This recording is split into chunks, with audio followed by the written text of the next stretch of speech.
Welcome everybody back to my Homestuck Let's Read. My name is Brodemus. On the last Let's Read Homestuck, we got through a lot of stuff.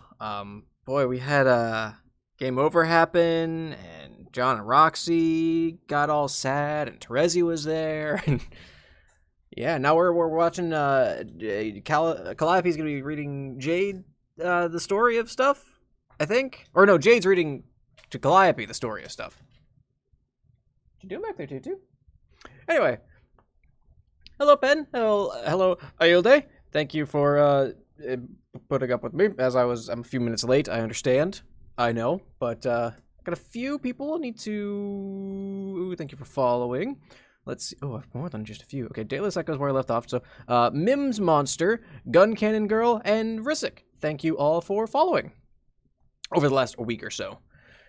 Hey, Raven. Glad y'all could make it. Pantheos, hey, you made it. How you doing? Salsa, hello. Welcome to the Saturday stream. Let me tell you, I've had a morning. Not that it's like been like a bad morning. I'm sorry, Pen. But yeah, so the polls came in from the vote on Twitter, and Valhalla won out by 1 vote.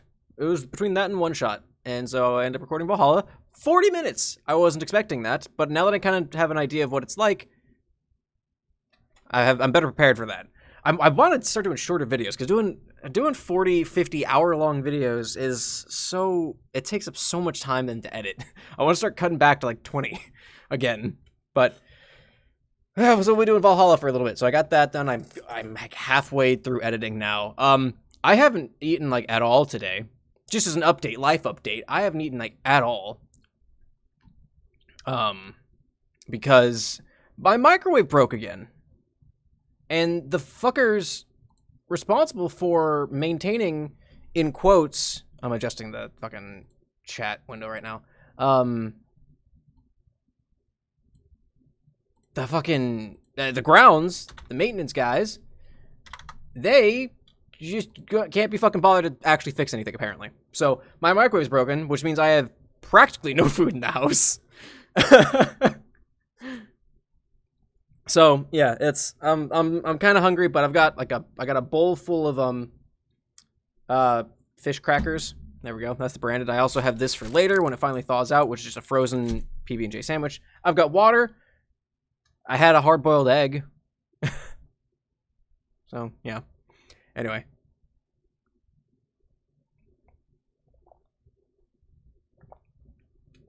I know nothing about one-shot pen, other than like the little bit that I saw in like reviews, and people are saying like you need to play in windowed mode, which makes you go, okay, there's gonna be some weird shit that happens with it. Immediately, there's something clicks in my head that goes, okay, there's something weird that's gonna happen with it. So we'll see how it goes. I don't even know if /1 we would get to one shot. If I'm perfectly honest.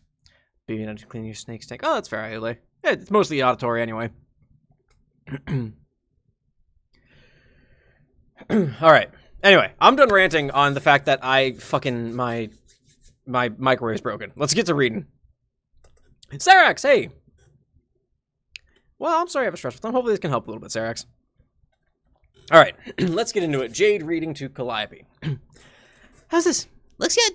Don't forget to put a really tall house poking out of the top. Oh, yes, of course. So, you say your story begins with a tragedy. What shall I draw next to depict this tragedy? Nothing yet. I'll get to that. But yes, the tragedy is why I was alone on the golden ship. It was not long after our 3-year journey began. Oh! I was relaxing in our makeshift living room. Which she combined the two words there. Giving John and Daysprite some space to themselves for a while so they could catch up. John wanted to visit his home again, so I happily obliged and shrunk them both down so they could hang out in his tiny tall house. It seemed like the nice thing to do, but I came to regret the decision more than any I've ever made. I was minding my own business when out of nowhere... Loas exploded! I'm sorry? I couldn't believe it. It was totally inexplicable. There was no trace of them at all. They were both dead. I suppose it must have meant John's death was heroic, but I couldn't for the life of me imagine how. To me, it was as pointless and arbitrary as a death could be. I looked within myself as hard as I could to see if there was some power I had in all my omnipotence to bring them back. but I couldn't. They were gone.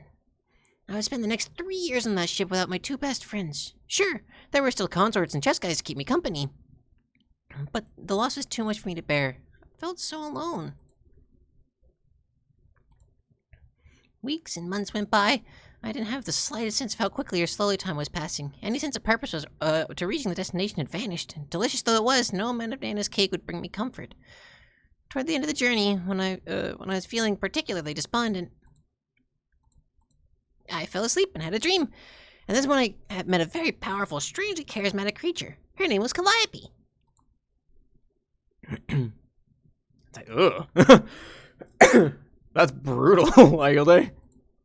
The art style's so good. I love this so much. As I said, she was somewhat like you, and yet so unlike. Her presence was so serious and grave. Her hollow eyes were piercing, but not hostile. But the prevailing sense I got from her was one of loneliness. Before she even said a word, I could feel it somehow, that this was a deeply lonely soul. Until I met her, I thought I was the loneliest person in the universe. But a feeling told me she had been here by herself for a long, long time. I felt sorry for her, and relating to her plight helped me overcome the feelings of intimidation. So we began to talk. Where the hell am I? We traded stories about ourselves. She spoke of her brother she killed, I spoke of the brother I lost, and when I mentioned John's death, that is when she became very serious again. She began to recount how John had died, repeating to me the same story I just told you. She described the spontaneous destruction of Loas, which left me alone for years. I wonder why she was recounting this tragedy that happened to me, and for that matter, how she knew of it herself. She went on to say that Loas was destroyed because John's denizen had suddenly woken up. Typhoeus, a great monster of truly terrifying power. She said he had destroyed his land and slayed his own air of breath not out of malice, but to make a slight correction. I asked her, what do you mean, correction? John killed by bullshit. Put that on his gravestone.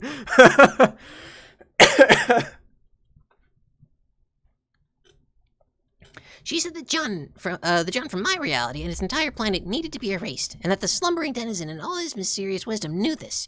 She told me that the dreams of a denizen draw from the same well of potential from which every conceivable possibility arises, the same place Gaia gets its power from. So if an agreement with a denizen is reached in one reality, the same denizen in another reality could become aware of it and respond accordingly. It seems that John, somewhere in some other plane of existence, had made just such an agreement. She said that the John I knew, like herself, was only one version of a person. What the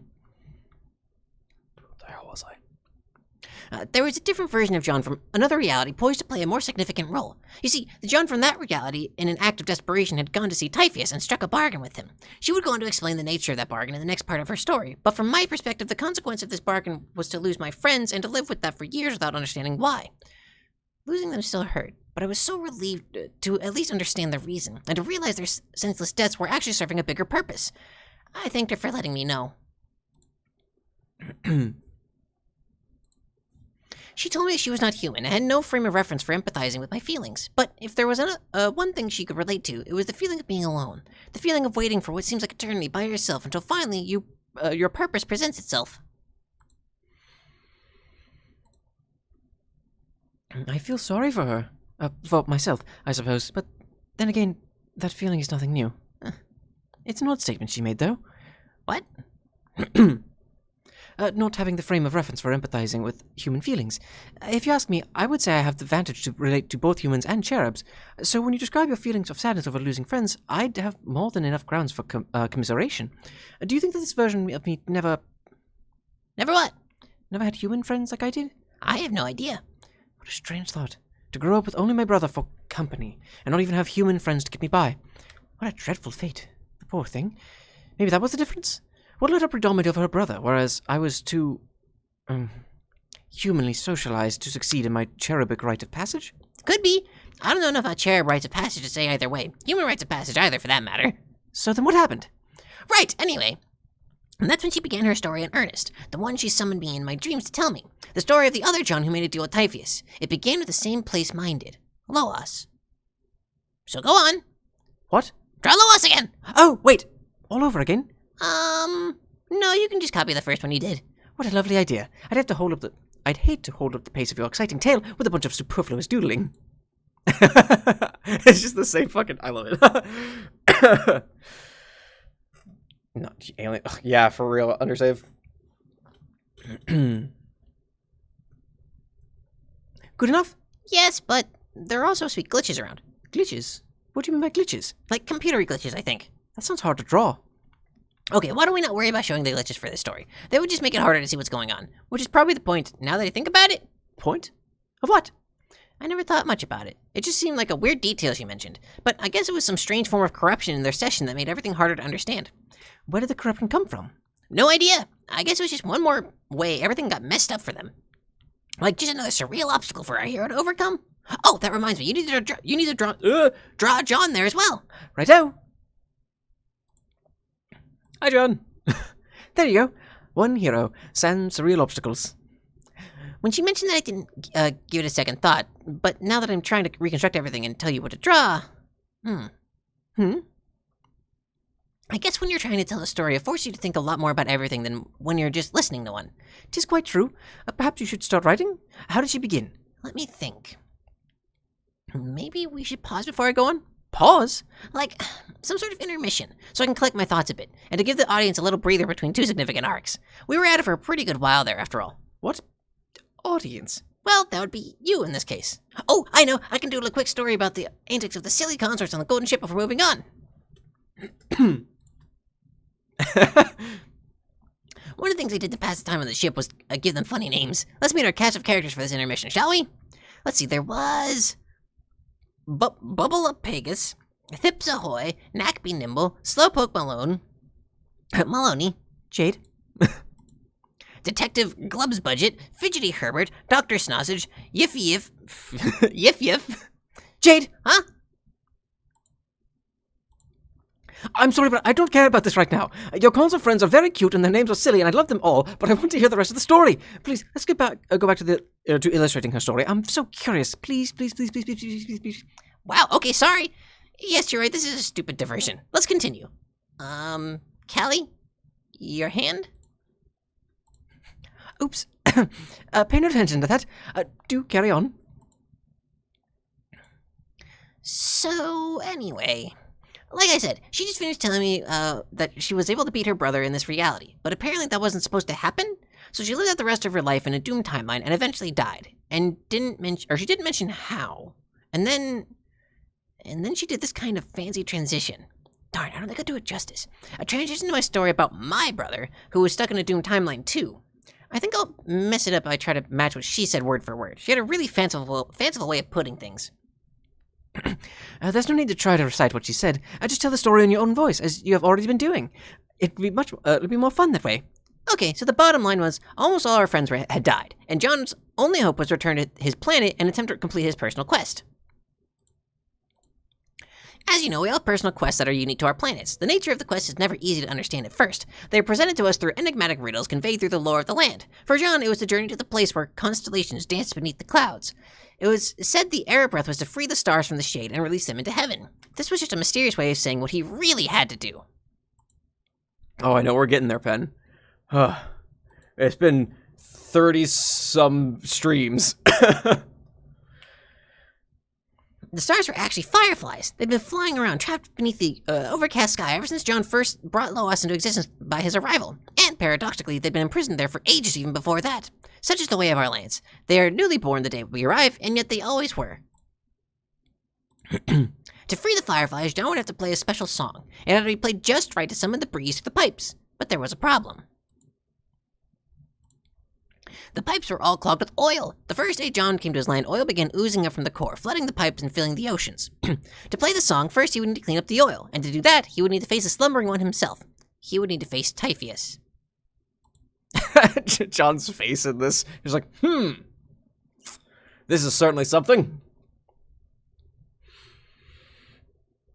To my understanding, like, this is the problem that I have having not read the epilogues yet, is that it was really, like, they really wanted to keep it in the vein of Hussie just fucking with the readers, but they did it in just a shitty way. Like, they did it deliberately just to be shitheads to the readers, whereas Hussie just, like, messing with people. Whereas they were like, we're gonna make this bad on purpose, kind of a thing. That's my understanding. Granted, I haven't gotten there yet, so I guess I'll see. Did Hussie write the epilogues? Well, also, then at that point, Hussie got fucking tired of it. Like, I know dude was fucking sick of this shit. But as he wandered through the catacombs down to the planet's core, he wasn't thinking about freeing fireflies or cleaning up oil. He was seeking the help of his denizen to master a power he couldn't control. Luckily for him, denizens always seem to understand what you want, and more importantly, what you need, whether you know it or not. Is something wrong, Callie? Go ahead and draw Typhoeus. Oh, yes. You do know what he looks like, don't you? I believe I do. It doesn't have to be perfect, just draw a big green snake monster. A big green snake monster, you say? Yes! A snake monster with the most unspeakable hideous face you can imagine. But you don't have to make it too literal about that. Feel free to draw something a little more representational. I am not sure if I am particularly comfortable rendering such imagery. Why not? It strikes me as rather indecent, for reasons I would be too embarrassed to explain. That's okay. Why don't I draw it? Very well, but you must excuse me if I giggle. Okay, but I don't see what's so indecent about a big old snake. Oh well.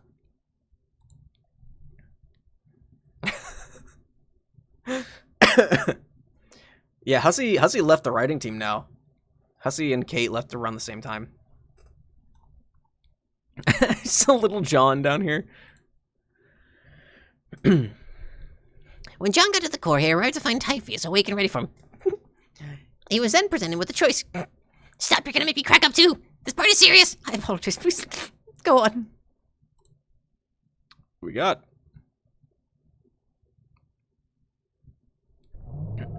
Oh! Very loud. Holy piss.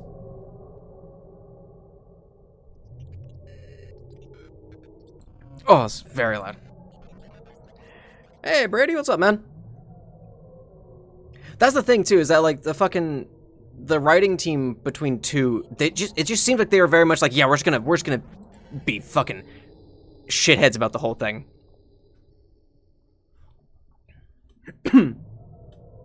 Oh, it's so very loud. His choice was presented as a kind of riddle, spoken in a language only he could understand, spelling out the conditions he must accept. But speaking from experience, once a player is given the choice between two courses of action, it will hardly feel like a choice at all. If the heart is in the right place, then the right thing to do always seems obvious. So John accepted his denizen's terms. And with that... Oh, it's so very loud. Typhoeus opened valves to the core and flooded it with oil. There was no way out. He could not transform into wind because he was completely submerged. So he was faced with two possibilities. Either he could figure out how to make himself disappear completely using the ability he hoped to master, or he could drown in the oil.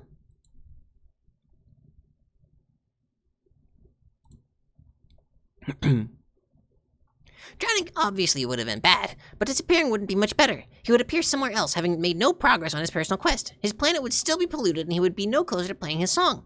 Somehow, he understood the only way was to conceive of a third option, an idea beyond the simple binary set of outcomes before him. And, interestingly, he was coming to this understanding which gave him the first glimpse of how to control the power. He realized it wasn't himself that he needed to make disappear. It was the oil! He dispersed every drop throughout existence.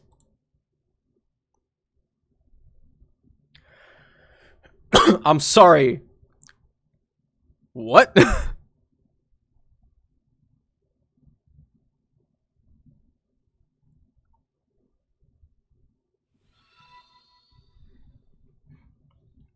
Hey, thanks for the gift subs, ready? And Salsa. Hope you enjoy having the sub. Oh my gosh. Are these in those panels?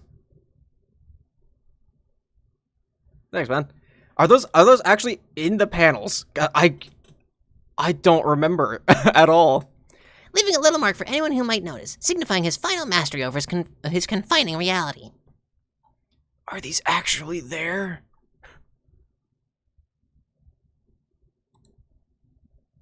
I'm calling bullshit. I don't think they were. I think that's a fucking lie. That's little John R.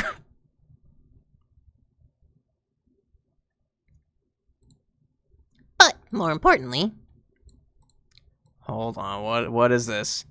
Oil retcon. Okay, what's in the oil retcon? Just like the arms. I noticed the arms. What's in the oil retcon? Okay, this is in parentheses. Hold on. That's not how URLs work. Oh my good hot damn. Son of a bitch. Huh. All right. All right. Leaving his planet clean.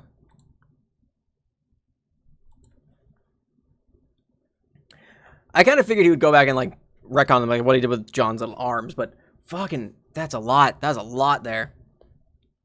And the pipe's clear. Finally, they were ready to let the breeze flow.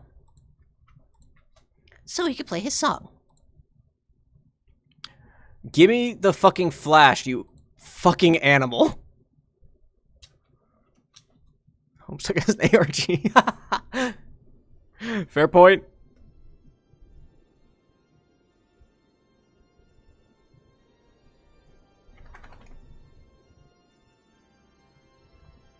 What do we got? It's like eat a goldfish.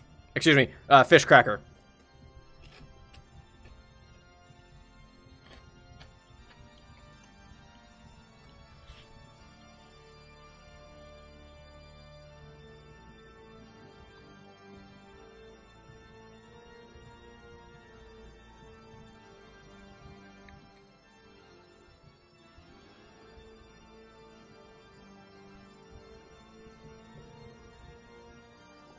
Careful with the spoilers, Raven.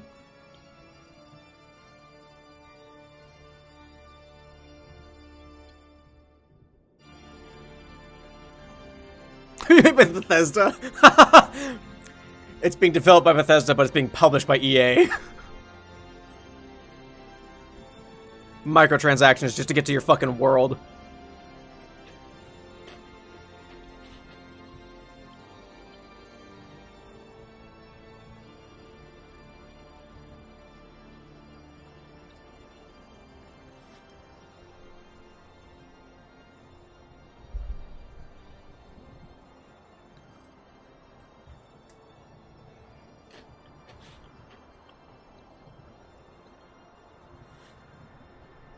Why was the flash the whole screen? Is it going to spread out? There it is.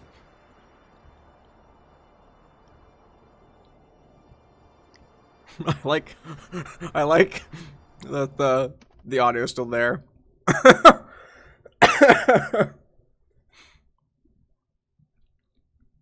All right. Act 6, Act 6. Click. What do we got? What do you got for me? What the fuck? What is going on? Why are there fireflies?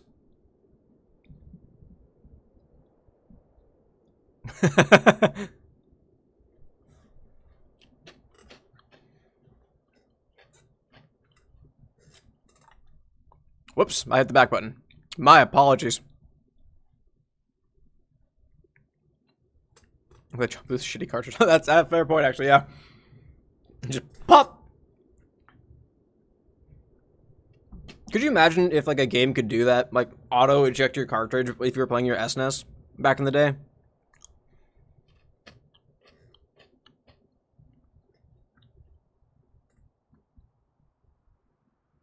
Reset blocks are dangerous. What was that, bugs? By the way, could you imagine like your SNES or your N64 and the game is just like, pop, just eject your fucking game? What do we got here? Anything I can interact with? No? Alright, more arrows. John's just wandering about, eh? Where is he going? Where are you going, John? Where are you going, Jonathy? Jonathy? Well, he's just walking, huh? Hi, Roxy. Hi. Sup? Is that it? I get a sup? That's what I get? That's all I have? Fucking Canadian.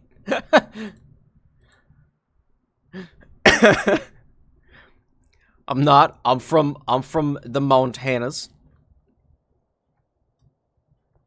Find the passwords. Just floss it. It probably will, if we're honest here. Do I just keep going? There's nothing else. I can't click arrow. I highlight that because that's actual text. So that's an overlay. That's interesting. I guess we're gonna move on.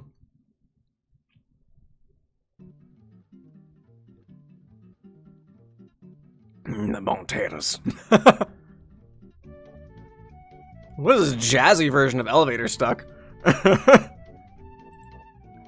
You find a spunky babe in a cool blue outfit hanging out on your planet. She doesn't belong here. What the hell is going on, you wonder loudly. You interrogate the rogue teen babe for answers. You mean girl. Rogue teen girl. Sup. Sup. Sup. Sup. Sup. Sup. Sup.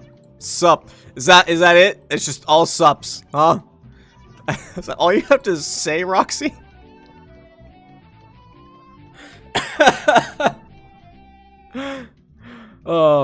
Andrew Games, that's awful, man. I'm sorry. Really? Is it? It's just the sup page. Roxy? Sup. What are you doing here? I thought you were going to see your denizen. I did. You did? Yeah. How'd it go? It went okay. Yeah? What happened? Oh, you know, ventured to spooky subterranean lair for a bit of cathartic and life... for a bit of cathartic and life-altering monster real talk. Okay, that's a funny way of putting it, but yeah, me too. Yep, I figure your monster quest happened. I mean, once the gross black shit disappeared and the wind started blowing like a motherfucker. What did your monster say? I mean, your. Yeah, your Hey, maybe we should try to be more respectful about our god monsters. Her name's Nyx. Right. What did Nyx say? Did she speak in the weird babbly language that you could still understand somehow, even though it made no sense? Fuck yes. It was downright incomprehensible in the most mysteriously understandable way. She told me this riddle thing, like, basically spread it all out for me. Like, what my options were, and what would happen if I did the options, and like the metaphysical and moral consequences of doing those options. Yeah, Typhus pretty much did the same thing with me. Typhus was the name of my snake monster, by the way. Ooh, you had a snake monster? Yes, he is awesome. So, did Nyx give you some sort of challenge to overcome, which by doing so you could get in touch with your powers? Which enabled you to appear here by doing, like, this incredible voidy thing that let you phase out of existence and magically appear with me in this weird plane of reality? Oh, no. She pretty much just told me to fly to your planet. So I did. Huh. You mean, like, you just wrapped up your conversation with her, left her lair, and then flew to Loas? Yes. Okay. LMFAO. I know, right? Wow, what a quest. But when you think about it, it was the totes obvious thing to do. I didn't know it at the time, but you were gonna make your whole plan disappear, so if I wanted to keep persisting through your history, altering hijinks, and all I really had to do was, come along for the ride. No monsterly night magics needed. Yeah, that makes sense. There were stipulations, though. Mad stips, if you will. Vis-a-vis buttloads of opaque goddess riddles. Right, you mean the choice thing? Yes. What were the mad stips? She said, keep in mind I'm paraphrasing, if paraphrasing is even a thing you can do with stuff said in unfathomable monster jargon, that either I could stay behind and vanish into nothingness forever, and everyone in the new reality would inherit all the big-time responsibilities, including a version of myself who had no memory of any of this and never experienced all the loss and sadness I just went through. Or, I could go with you. But in doing so, everyone I loved would know that loss instead, whatever that means. Yeah! Typhus gave me almost the exact same sort of choice. Something about other people feeling the loss I felt if I accepted this challenge. Which I'm sure is probably not good. But, I mean, what else was I going to do? I couldn't just let things stay the way they were. Yes, exactly. Her caveat sounded ominous as shit, but there was something that didn't sit well with me about doing nothing. Accepting her terms just felt right, you know? Yes. So, here I am. Yes!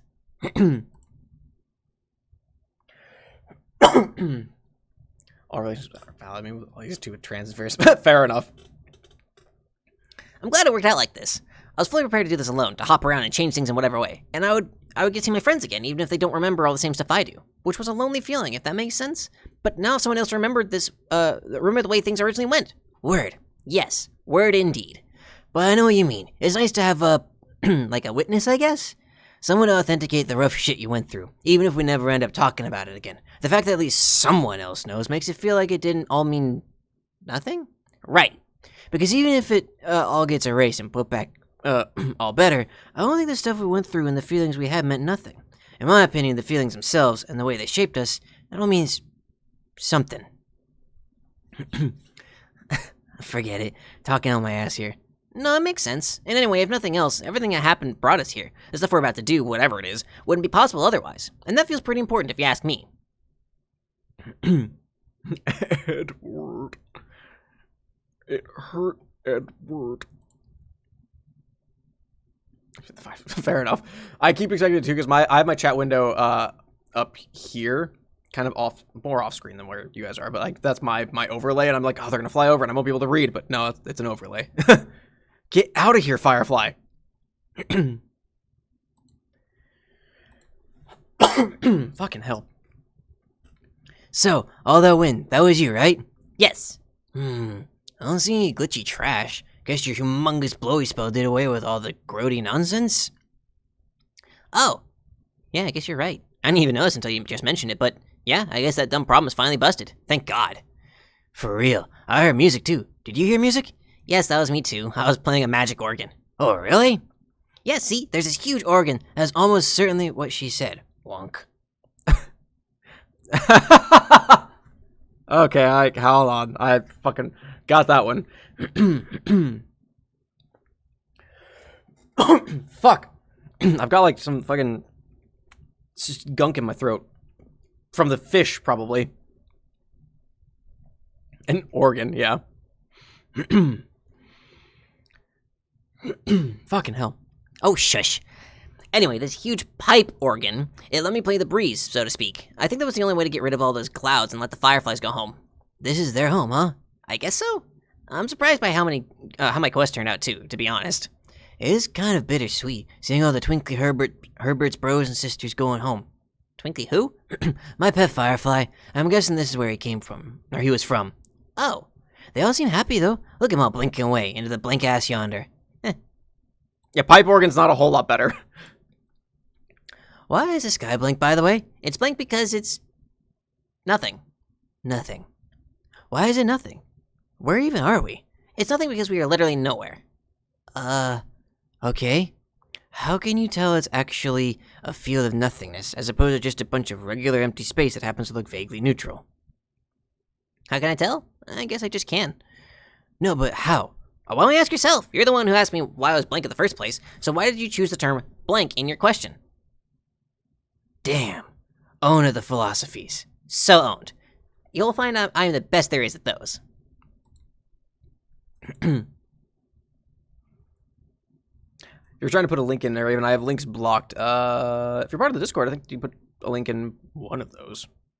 Maybe memes? I don't know. Whatever it's relevant to. Possibly. Not 100% sure about that. I don't remember the other things. Yeah.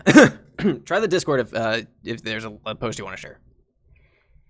It's true. I'm always getting owned at those by you and your kin. Recently, your crazy dog sister was schooling me on perfectly generic cubes. You mean generic objects? Generic fort blocks. Yes. Now you're dropping truth bombs about blank skies on me. Shouldn't I be like innately stellar at this sort of stuff as a Void player? Must be coming off slow as fuck on the uptick here, aren't I? Not really. You seem pretty smart to me. I do? Yeah. You have a funny and snappy way of talking, like Dave. But unlike that knucklehead, I sense behind all your jokes you're probably some kind of brainiac like Rose. Wow. Who? Wow? Wow.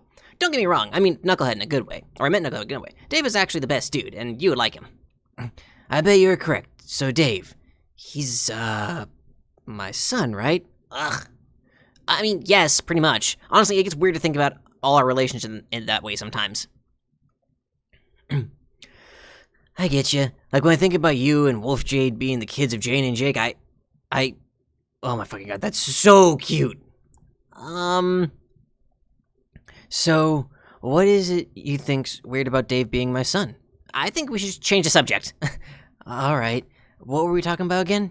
We were talking about blank skies and fort blocks and such. Oh, yes. And you thought you should know more about things like that as a Void hero. Which reminds me, do you think you are any closer to making that alien egg? I mean, after seeing Nyx, did you feel like a power boost or anything? Power boost? Like Mega Man or... No, not like Mega Man. I mean like... You're asking if she taught me to do the Voidy thing. Well, did she? Nah, dude, I told you. We did our chat in some horseshit elven baloney tongue, and she just told me to come here. Like, that's literally it. Go to planet if you want to live. So I did. There wasn't really any soul searching or getting in touch with my inner miracles. Oh. Well, that's kind of a bummer. I hope you weren't shortchanged out of any an important mystical and spiritual process of self-discovery.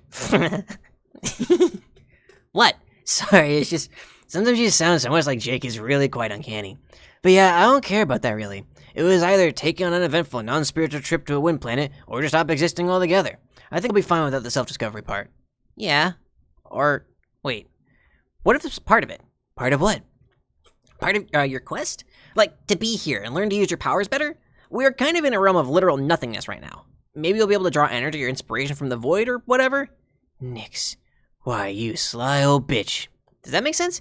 It kind of does. It kind of loads of does. Oh, sweet! I was just grasping at straws there, but now that you agree, I'm suddenly a lot more confident in my theory. Yeah, Jake. So, why don't you try it out again? What, the egg? Like right now? Sure. Meh, to be honest, I'm a bit sick of trying to summon that ugly damn egg. How about later? I would rather just keep BSing with you for a while, rather than get right down to frickin' business.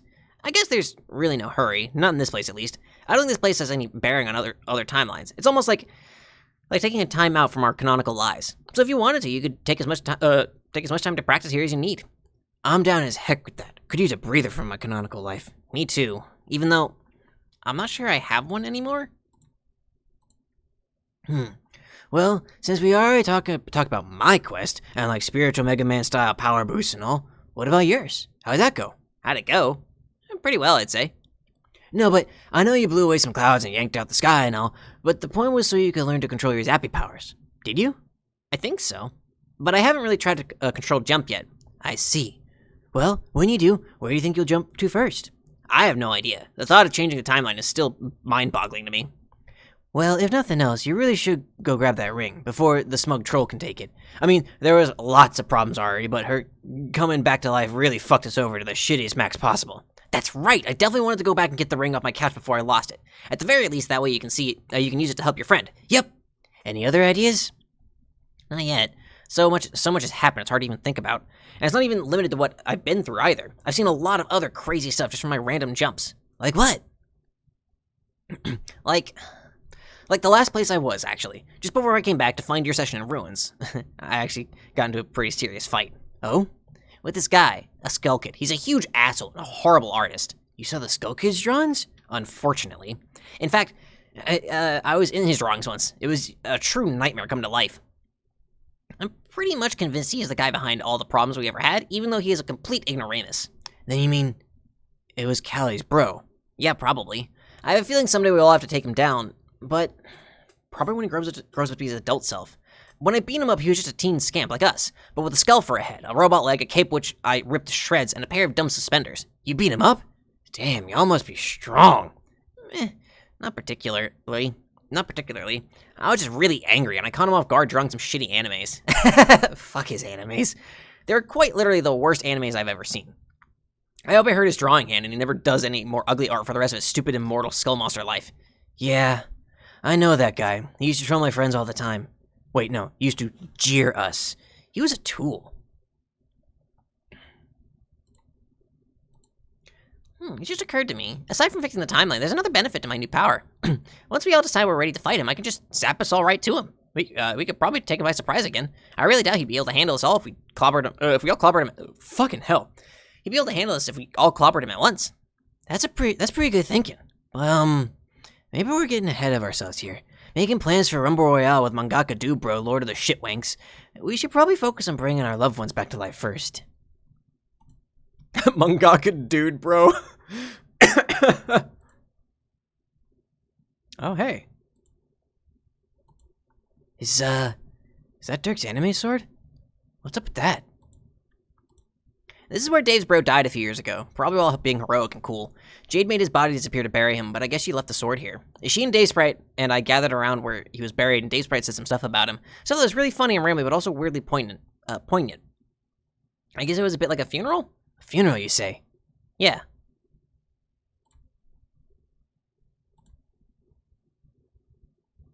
What you doing there?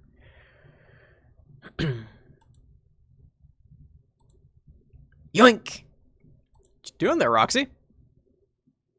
When games did the ragey thing? Yeah, that's a fair point. Anyway. So that's a good image. That might be the thumbnail.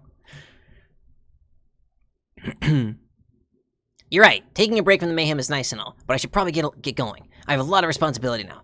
I hope I can live up to it. Well, to quote an extremely wise and hunky dude I once knew, oh man, he was so wise, I hope I don't butcher his quote, but I think it goes a little something like, "You can handle it, John. I believe in you." Aw, thanks. Doomy thing.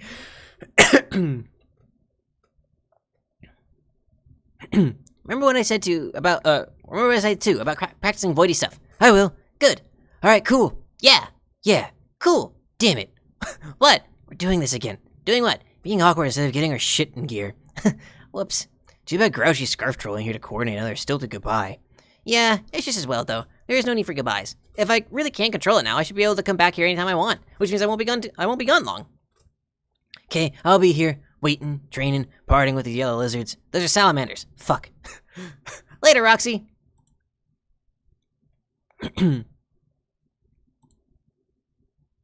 Fucking fireflies! Get out of here! I can't click the fucking next button.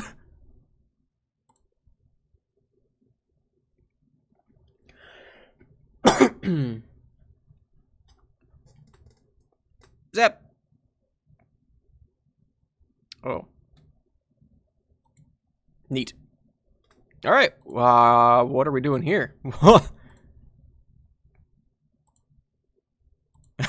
Yikes! Don't bully the fireflies. They're in the way, Salsa.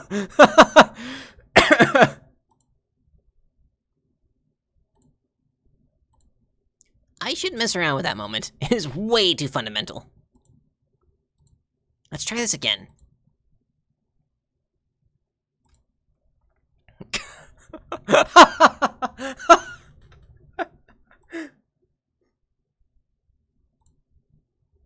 Jeezy Pete's. Wow, no. Whatever's going on here, this is completely useless to history. Let's get it together, John. You've got to go somewhere relevant. Try to think of something that will help target a certain point in time. Try to think about not the back button, you dumb fucker. Just fucking. I love that he just rips the fucking head off of him. One of your pals.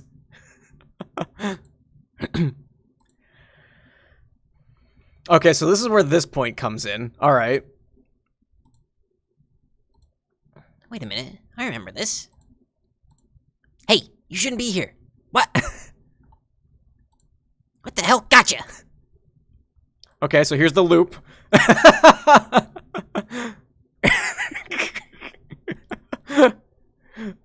Fuck. Yeah, fuck, never mind. I fucking can't read. Stop fooling around and go find Roxy, you dumb goof! Bop! Who's Roxy? Ow!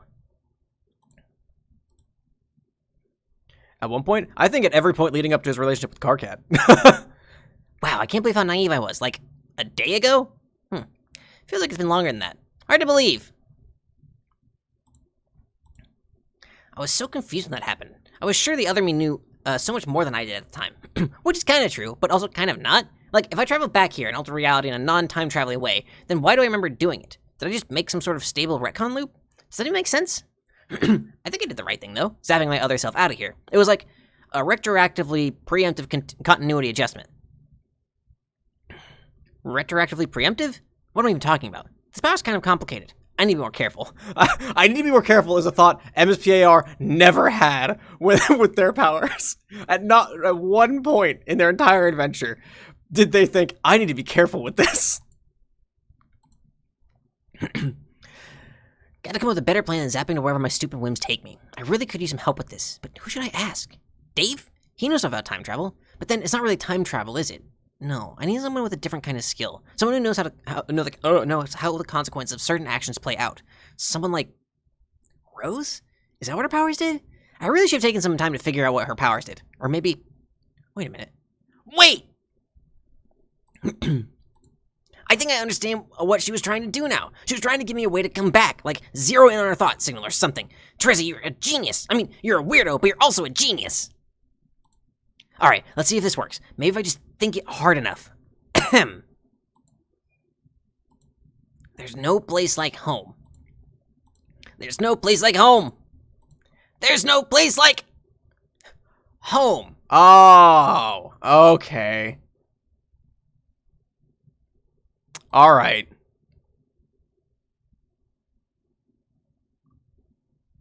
So then I go here, home, submit.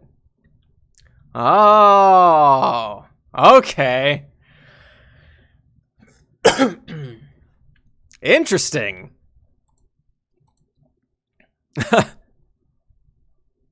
That's cool. That's fucking rad.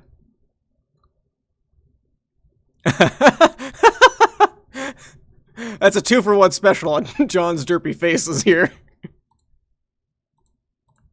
I can't believe that actually worked. Hell yeah. What is this? Hey, Mina, any idea where we are? I don't know. Do you think this could be the Dark Carnival? Nah, that shit ain't real. It's a made-up religious belief pimped out by trash clowns. Are you sure? Sure, yes. Be fake as shit. Of course the religious beliefs themselves are real. Making it convenient for anyone who want to exploit those illusions for their own badass objectives. Like pulling in Clam's hand over Flipper and ruthlessly subjugating the entire public. I mean, not that I'd ever bother with a dope scheme like that. Just saying. Okay, I can buy that there's no such place as the Dark Carnival and totally get behind slamming the beliefs of people I dislike. But really, whose memory do you think this place is from? Vriska? How long you been dead now? Oh, I don't remember, to be honest. It's real Kaskara, go ahead. Yeah, we've seen it! But you still ask questions like that. Whose brain this from? Where that noise originate? I'm just curious. This is such an odd thing to encounter. Who experienced this? Some alt version of Karkat's lame ancestor? A chess creature from a distant, unrelated session after its post-reckoning getaway, who then repopulated a dead planet and then started building amusement parks? I just tend to wonder things. It's in my nature. It could be anything. It could even be a random patchwork of 50 different memories all contributing to nothing that ever existed in particular. Who cares where they're from? I guess now that you mention it, I don't actually. At all. Maybe I'm just making conversation? Sometimes I just want to shoot the breeze with you. You're cute. Yeah, so I've heard. Evil lesbians. The point is you just gotta keep looking at the debubble junk and take it in stroke no matter how messed up it is or how much you think it shouldn't exist. Take it in stroke? Yeah, like swimming stroke instead of walking stride. Like fish and shit. I knew what you meant. I was just teasing. Why, I oughta. So do you want to hang on here a while? Or fuck off to some other less ostentatious hodgepodge of memories? Dunno, does it look fun to you? I don't know, does it look fun to you? It kinda does. Yeah. It kinda really does. Yeah! So, what do you want to do first? Go on this, slowly rotating horse cylinder? Ew, fuck no. Agreed. I think I hate horses, actually. They sort of creep me out. Yeah? I had a weird experience one time where I was surrounded by a bunch of horses for no reason, and it was the most ominous fucking thing. I think I just decided that being surrounded by horses might be the ultimate bad omen. Nothing good can ever follow or precede those circumstances. I've never seen a horse, except I guess the robot kind. Would not recommend. Sounds like a nightmare. Nah, just like a mediocre situation prompting a bored thumbs down. Yeah. So, scratch the horse world. That's out. Do any other rides sound fun to you? No. No? Come on, V-Sir. You don't go to amusement parks to have a bunch of rides for wigglers. Oh, sorry, Your Royal Highness. I forgot about the standards I was dealing with here. Then what do? You just shit around acting cool, not giving a fuck. Being an all-around punk and hassling people who glance at you crooked. What people? Well, the other ghosts who eventually either show up or don't, who cares? That's fair. You know, it's been nice having you around to remind me that nothing's actually worth worrying about anymore. It's still easy to forget sometimes. But seriously, we should do something fun here. Come on, let's keep looking around. What about that? What? That tattoo place. Do you want to do that? Do what? You can get a tattoo. No, that sounds great. You should totally get one. It would suit your look and like your whole punk brand so perfectly. Actually, I'm surprised you don't have one already. What makes you think I don't? Wait, you do? Of course I do. Where can I see? Only if you're lucky. Didn't anyone ever tell you? Luck is kind of my specialty. Oh, scrod damn it, I forgot luck's just as your shit as it was two-faced what's-her-circ. Why don't you get one? Me? Yeah, if you think getting inked up sounds so chill, then how about you first? But I don't like tattoos. Why not? Because, I don't know actually. It's just an opinion I remember feeling strongly about at one point. Well, do you still? I guess. I just remember having some trumped up opinion about like how they looked bad or about trying too hard or I don't even know really. Like ruining your body with some lame thing you'll regret someday. You don't even have a body. I know. Well, I do. I mean, we do, just not in the same way that felt so direly important during our brief and embarrassing stints with mortality. I guess now that I think about it, it doesn't feel like a big deal anymore, and maybe it was just a totally stupid opinion to begin with.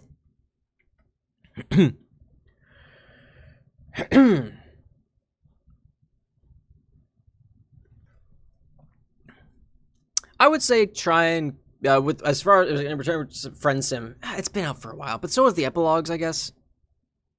I don't know. Just keep it down a little bit, I guess. In case someone hasn't played it yet, because there are people who haven't played it yet. But I have no idea how this carnival came about, Pen. Granted, this is uncharted territory for me, so I have no idea. Where the hell did I leave off? I'm done with that conclusion. What'll it be then? You mean whether I should get one? No, if you want to buy a whale, yes. No, if you want to buy a whale, yes. Do you want a sweet tatter? No. I don't know. What would I even get? I'd have something nautical. Nautical, eh? Well, there's a shocking suggestion if I ever heard one. Yes, it is a curveball, I know, but I like keeping suckers on their toes. It's not a bad suggestion, actually, even if it quite literally is the only one you're capable of at any given moment. I do genuinely love pirate stuff. Okay, you talked me into it. I'm going to do it. I'm excited. Oh my god, yay. What is going on here? Should I go? Yes, me. I mean, yes, John. Wow, it's kind of weird talking to myself. I'm not sure I'm a very big fan of... I'm stuck in Vriska now. I'm not sure if I'm a very big fan of the experience. Tell me about it. But, yeah, you should get going. Teresa's experiment worked. You'll find out all about it later. I will? Actually, I'm not sure. Now that I changed how things happen for you, it might not you might not get the idea to come back here like I did. Which I guess makes the situation a true paradox, unlike all those lame, stable time loops Dave makes. So what does it actually mean for me? What am I supposed to do now? I don't know what it means. Unfortunately, you may not be relevant anymore. Oh, shit. John. You might not be relevant anymore. I'm the John who's learning to use his flashy powers to reconstruct the timeline, so that responsibility is on my shoulders now, not yours. Sorry, I'm just keeping it real. Well, who really knows how it will turn out? Maybe you'll still have important things to do? I don't have all the answers. I just know Terezi and I have to talk now, and so you should go. Where? Where you were about to go anyway. Go see Typheus and do the quest thing. It worked out great. Well, for me at least. Okay, I will. I do hope I get to still be relevant, but I will understand if it turns out not to be the case. That's the spirit. Nerds. Oh.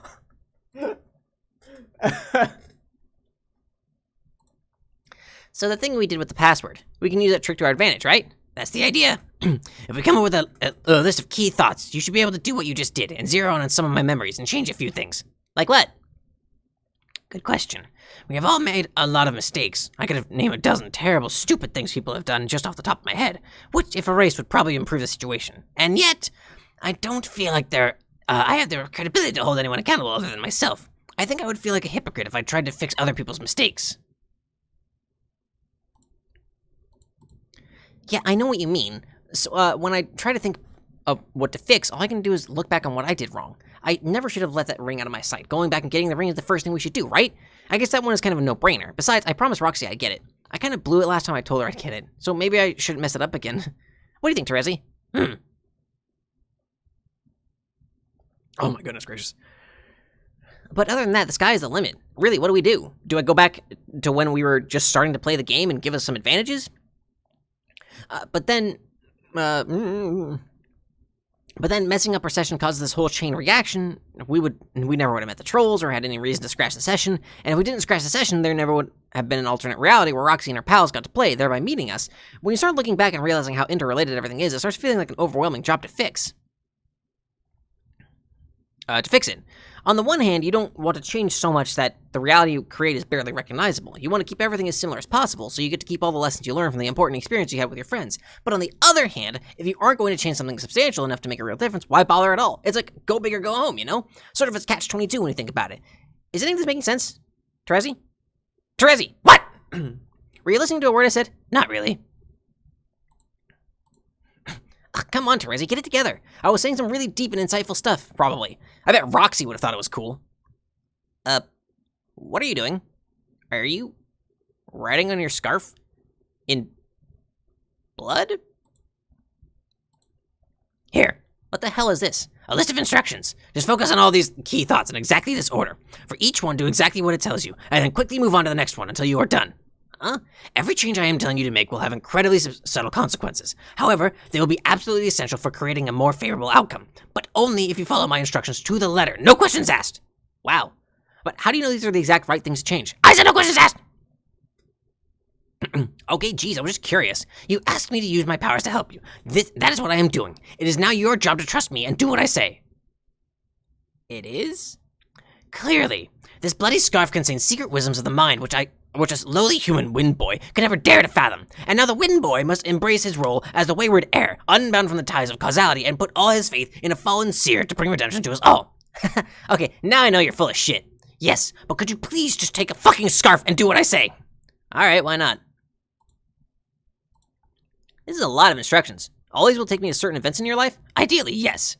Well, at least you have a plan. Who am I to say it isn't the right one? Nobody! Oh, snap!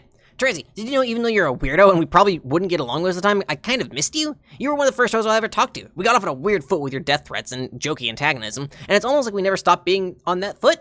It makes me nostalgic for simpler times. Do you remember when you made me those maps to follow? In a way, following your instructions will be like that tomfoolery all over again. I do remember. The maps I sent you were cartographic masterstrokes, and represent a shining example for all who would aspire to hoax.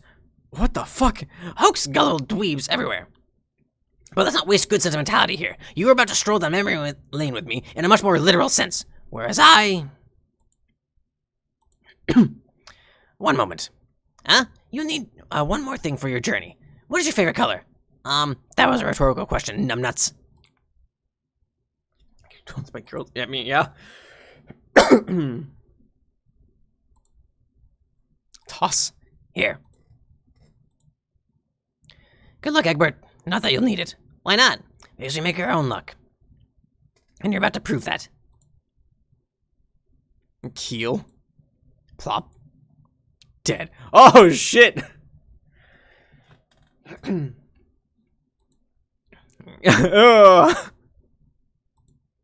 Oh, man. God, you are so fucking weird. Hi, Jane. What's up? What you doing? Feeling interesting. Excuse me. Apologies for the intrusion, but I seem to be lost. Could you please tell me where I am? Jane! Oops, sorry, I'm not terribly experienced with the practice of in-person expressions of friendship.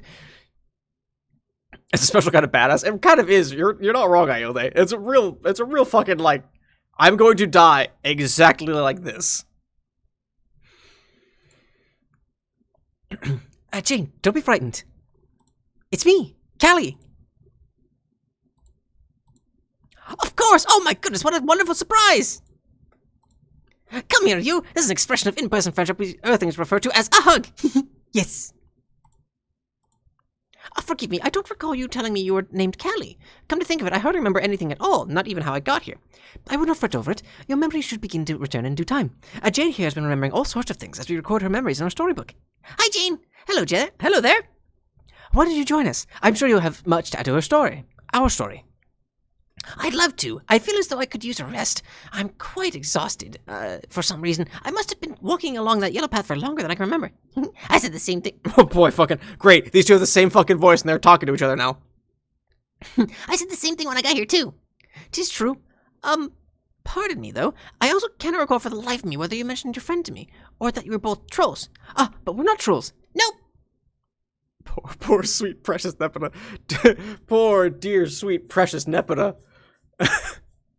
But I did love me some dead Nepeta memes. Those are the good times. Those are the good days. These are Trosonas. Trosonas, you say? Kelly helped me make mine. Aren't we adorable? You truly are. Say, do you suppose I could make a Trosona too?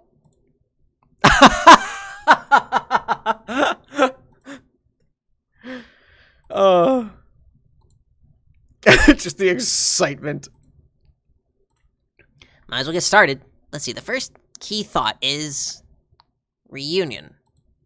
Reunion? Do I have to think the numbers too? How do I even do that? Whatever. Here goes nothing.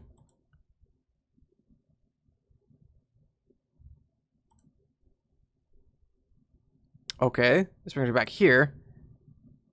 So, is it the same password? What the hell? How is this supposed to work?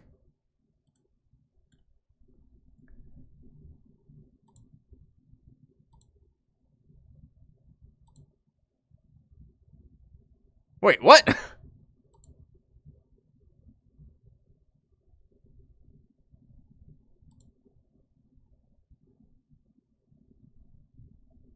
Oh, okay, I gotcha. Oh, boy. Oh, that's brutal. Okay, thanks, guys. So those are the passwords then. Okay. Whoa, it worked! I remember this. Oh man, this is great. Hey guys, hey me. You're looking almost as handsome as the other me I just saw. Don't ask, it's a long story. All you need to know is we are both looking great as usual. Dang, this was such a cool moment. What the fuck? Hi. Hard to believe it was only hours ago? Days ago? These happy shenanigans are making me lose track of time. Whatever. It was just a really nice surprise when you all randomly appeared on my birthday and fell out on the grass. I would love to have this sweet reunion all over again with you guys. We had some great conversations here on this lonely Stonehenge planet. I really wouldn't mind listening to everything we could say. We said again, word for word, but I can't. Dave's face. It's just the blank expression. I don't know if this makes sense, but when we all came together like this out of the blue and had our long-awaited reunion, I'm not sure if we really earned it yet. We didn't realize at the time, but there were still a bunch of problems waiting to happen, like some lingering issues that were going to pull us all apart again and make us fight to get back together once and for all. But don't worry, I'm working to overcome all those problems right now. That's why I'm here. It's also why I can't hang out around all day blabbing like a fool. A fool. Fucking hell. What the hell happens to me an hour into these streams, gastrointestinally speaking? I really need to quit yapping and hit the road. Fucking look at all of their faces. Terezi's, Rose's, Dave's, Carcat's, Kanaya's. Mayor's just fine. Mayor's chill with it. See you, Carcat. I hope your pals don't take it personally, but you are always my favorite troll. The shouty tirades you're going to have on this hilly planet are going to be epic and hilarious. I will never forget them. Kanaya, take good care of him for me, okay? Thanks. Dave! See you in a different reality, buddy. Be sure to take care of Mr. Mayor, too. Your beautiful friendship with a cute chess man is an inspiration to us all. I hope and firmly believe it will transcend the boundaries of even the most ludicrous retcon shenanigans. Goodbye, Rose. It makes me happy to see you alive and well, even if only for a minute. I'm going to make sure I never have to watch you die again. Sorry if that sounds morbid and confusing, but yeah. And if you ever see her around, say a little Roxy for me. Oh yeah, hey Terezi. I feel like this is some big joke you are in on too, but you probably don't have the slightest clue what's going on, do you? Maybe it's better that way. Anyway, the plan's going perfectly so far. I just winked. I just winked. Because the mayor's omnipotent. Fair. So yeah, time to go get that ring. I don't know what's going to happen to y'all once I change stuff. Maybe you'll stop existing? I don't have a damn clue, to be honest. But just so you know, you'll always keep existing in my heart. Bye! Because that's what matters. As long as you keep existing in your heart. That's the power of friendship. It's there! Oh boy. Wow, going all the way back. Gotcha! Hell yes. Feels good to have it back. The dear, sweet, precious ring of ghost life. I'll never lose track of it again. I definitely won't let... Wait, who's going to steal this ring again? The other Vriska with the short pirate skirt. What was her name? Meh, doesn't matter. She's probably irrelevant now. Boom, there goes another one. Wow, yeah. Dude sure is busy today. I've got to hand it to him. As far as indestructible reality-destroying monsters go, he really is tireless. Even though on some level I can tell he's probably a complete moron, his dedication and persistence is actually pretty admirable. How many ghosts do you think were in that bubble he just wrecked? I don't know. Hard to give a carp, really. And not just because I'm a sociopath. What do you mean?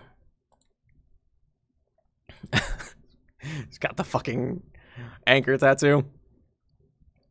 He's just reclaiming souls who hanging around too long anyway. Before I died, I was already like, I ain't give a fuck about death much. I looked at it like life had a price of admission no one could afford. In the ticket takers, there's no way you could ever earn your stay. So to stick around, you gotta learn to steal. But shit catches up with all the thieves in the end, even the great ones. I looked like death wasn't no thing.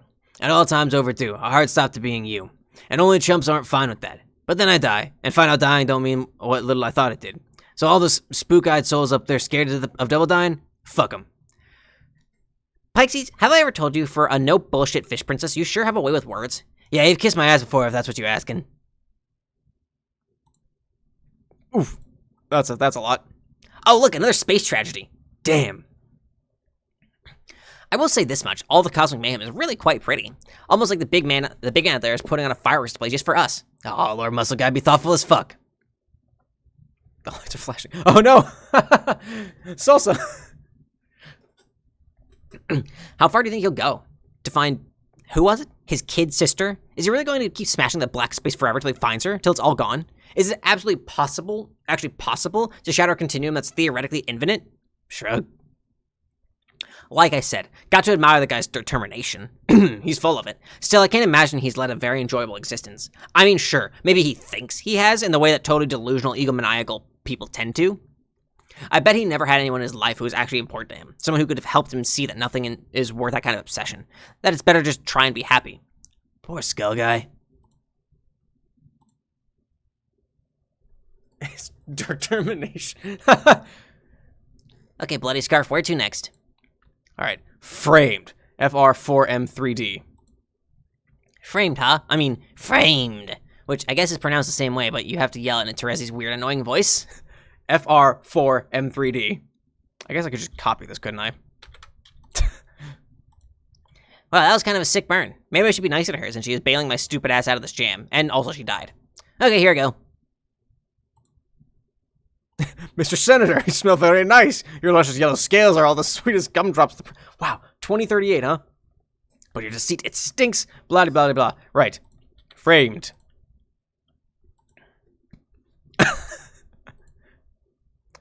Rescue the witness before he is murdered. Don't get caught.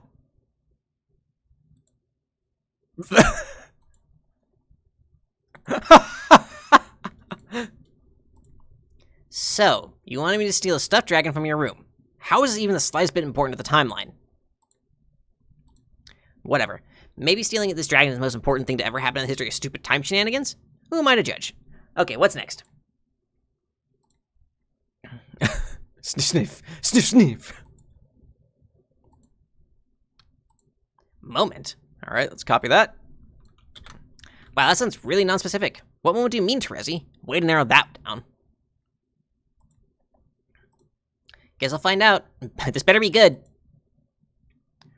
Oh, man. What is this? What a straight answer. What is this? Actually, you can pass smelly barf. Of course. No, you did. Okay, this one, they're bounding. We're just gonna go ahead and skip on that. Hi, John. Welcome to this touching moment between Carcat and Terezi that you're going to ruin. Write message on wall.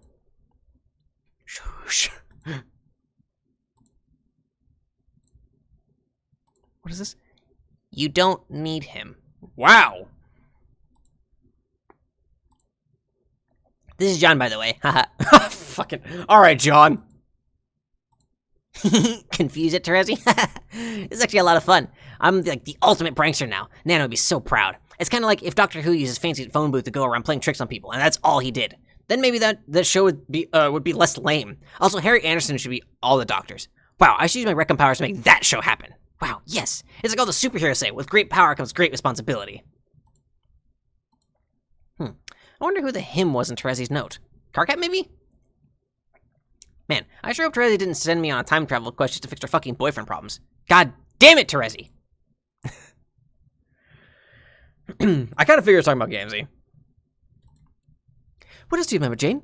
The more you tell us, the closer we may come to jogging your and Jade's memory of how you died. Not to mention, the closer we will get to completing this lovely illustrated story. My recollection can just be so darn hazy. Is there anything from my session that you can remember, Callie? Unfortunately, from my perspective, most of it was blacked out.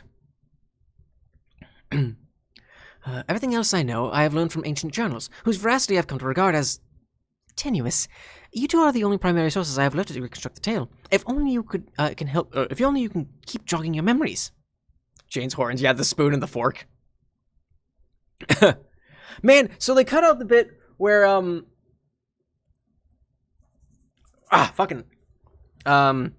they cut out the bit where Hussie says hi to Dante. Because there was a moment when Dante was reading through Homestuck, and it was a big deal. There was a panel where it was like, he talks about how like he felt bad about making it weird that he kissed, his insert character kissed Dante's corpse, or kissed Rufio's corpse, and he was like, "Hi Dante." It's kind of weird, like that whole. There's a whole bit about that. I thought there was, at least. Maybe I'm going crazy. Maybe that's just something my mind made up. I don't remember. I see. Well, I do recall quite a bit more from our stint as tricksters. For some reason, all those memories are still quite vivid. I suppose I could recount more of the drunken tomfoolery and extend our trickster chapter. Oh yes, I would absolutely adore hearing more about your trickster adventures. It pleases me to no end hearing how that you experienced such joyful escapades as a result of the birthday present I gave you. Yes! Joyful. That's what they were. So joyful. What a present! You were a true sweetheart, Callie. So, where was I? Yes, Dirk had just acquiesced to the siren's song of the trickster. When all the rainbow magic and sparkle dust had subsided, there he stood, as stoic and rigid as ever. He was like a plank of wood in orange trousers and suspenders, a bronze statue in a silly pair of wrist warmers, a stone-faced automaton with a shock of vermilion hair. What the hell was I? In which comfortably nestled was appeared to be an orange soft drink. The juju's potent spell seemed only to strengthen his resolve in betraying no emotion whatsoever. But would his curmudgeonly facade prove a deterrent to Roxy's lascivious wiles? Methinks not. She advanced upon him with her magic ring, seeking his hand in quadruple betrothal. Her lips puckered and quivered like an amorous cephalopod skulking the briny ocean depths for a handsome mate. Guys, I think we've heard enough about the trickster stuff. Shoot. Jane, don't you remember when we turned into bad guys? Bad guys? Yeah, I turned into an evil werewolf for a while, and you, I think, were some kind of cyborg. Yes, that does sound very familiar. Can you tell me anything else to nudge my recollection? You had a pitchfork thingy and your outfit was bright red. Yes, of course, I do remember that now. Oh dear, I really was behaving horribly, wasn't I? Yeah, a while ago that they got Dante for Rufio in it. For the Vox's Let's Read, which is fucking cool. That's so rad.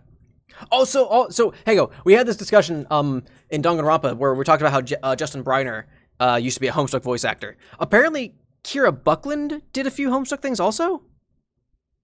Like one of her like reels, she did a Vriska monologue or something. When I was looking it up, because I was like I stumbled upon like voice actors who were also did Homestuck stuff back in the day. I think it was Kira Buckland also, but I don't remember now. Anyway, what was I? Yeah, we both were. It feels like it was all a bad dream. I'm glad it's over now, even if it means we're probably dead. It's coming back to me now. Gosh, how embarrassing it is to recall my actions. They somehow managed to trump my indiscretions as a trickster. The things I said to Jake.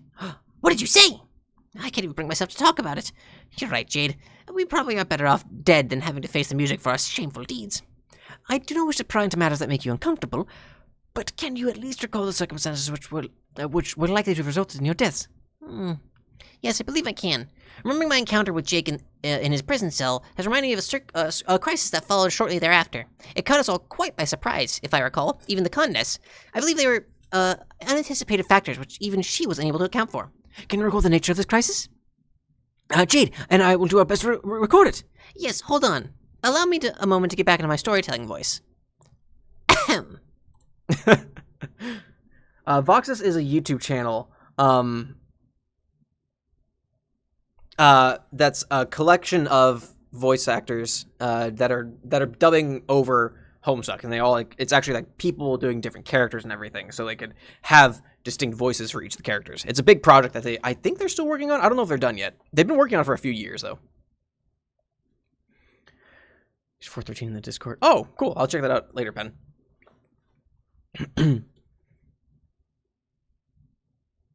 It's like completely sober.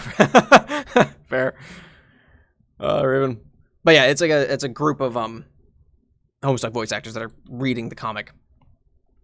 'Twas like Jade said, we'd been hoodwinked by none other than the Batter Witch herself. The old lady's fishy mind tricks had us both behaving like a pair of crooks. We were all too willing to do her dirty work, and none too shy about reveling in our misdeeds. It was as if she pulled the stops on our sense of conscience, unless we were free to act upon our darkest desires. And if it pleases the jury, I prefer said desires were kept stricken from the record. I second the motion. Don't shoot. Jail. The crafty witch made sure I would be the brains of the operation. She saw to it her heiress had a supercomputer wrapped around her noggin years in advance. A state-of-the-art thought-wave tiara top for the up-and-coming junior Batter Witch on the go, with the factory default set to evil. But if I was the brains of the outfit, Jade was the uncontested brawn.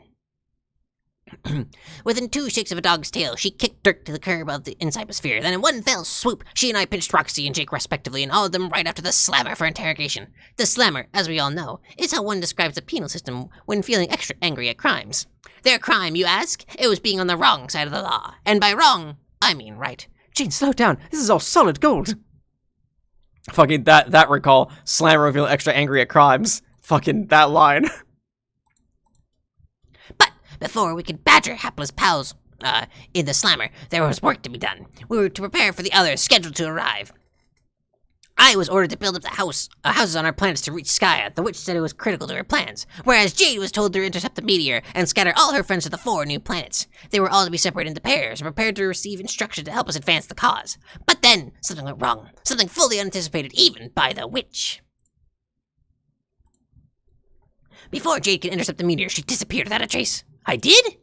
Jade, this is getting exciting.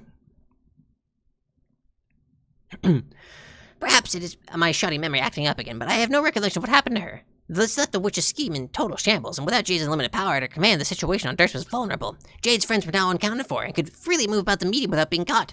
They used their freedom to maximum advantage, staying step ahead of the witch. They organized and came up with a plan. The plan, you ask? A prison break! They struck at just the right moment while the witch was out searching for them. They had established a series of clever decoys to lure her away. Their assault on the Durst prison was furious, with only myself and a few agents on hand to fend them off. Their aim was to free Jake and Roxy, and I could only presume me as well from my corrupted state. But I was not about to go down easy. Oh no! The melee was fierce. Melee, excuse me. And alas, not without casualty. What happened, Jane? Was someone slain, other than you and Jade? I'm sorry, the memory is coming back to me. It is difficult to talk about, let alone present it with the flourish a good story deserves. Well, forget about the story for a second. Let's talk about us with regular words. I mean, if you want to. No, it's okay. I shall persevere. Our tale must go on. Fucking hell.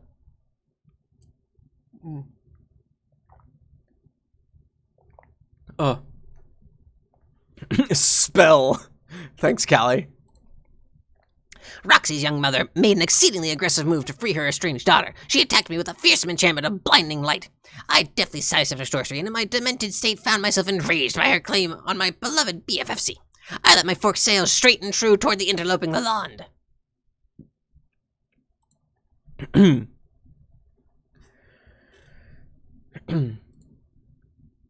Yeah, what spoilers? Keep in mind, there are people here who don't know. Myself included. But Roxy, in a sudden fit of gumption, she intercepted my fork directly through her chest. I knew before her heart even stopped. Her death was surely heroic. Oh.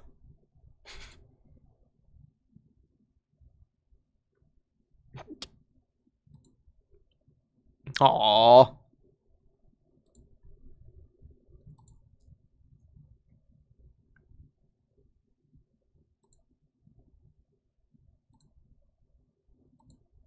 Jasper Sprite! The return!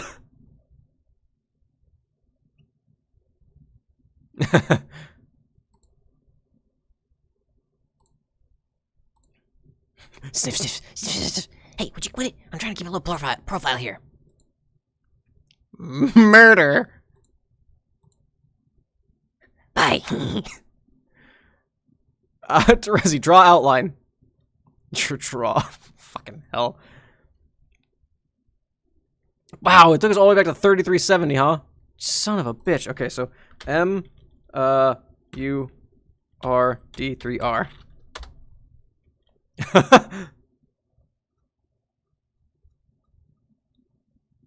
Both do both fair.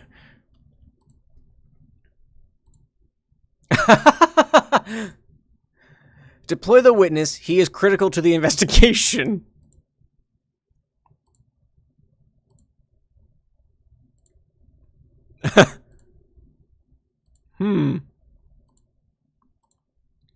Mission accomplished, I guess? Well, scarf item number 4, at least. There you go, Terezi. Your stupid plush dragon can help you with your weird investigation, whatever fucked up thing you're doing there. Thank God I changed that. We sure are making some awesome progress here. Not. Okay, there's just no way that change was important. I know this stuff can be pretty subtle, but come on. She has to be messing with me at this point. With my new powers, I feel like I'm the ultimate prankster, but to be honest, I'm having a hard time figuring out who is pranking who here exactly. It's me, isn't it? I'm the one getting owned, aren't I? Owned by a crazy blind girl, trolling me through time with notes written in her blood moments before she died. But she's also kind of trolling herself too? Damn, I am dealing with a true professional here. Alright, enough of this asinine horseplay. Let's see what the scarf of stupidity has in store for me next. Justice! Alright. When was this one? Interrogate off coach. Grease the wheels. Your monologue. Shoosh. I don't remember what this is. Merit of having said. Sounds awesome. Quiet. Where was I? Justice problems. Justice problems. Right. Okay, justice problems. Right. Justice. I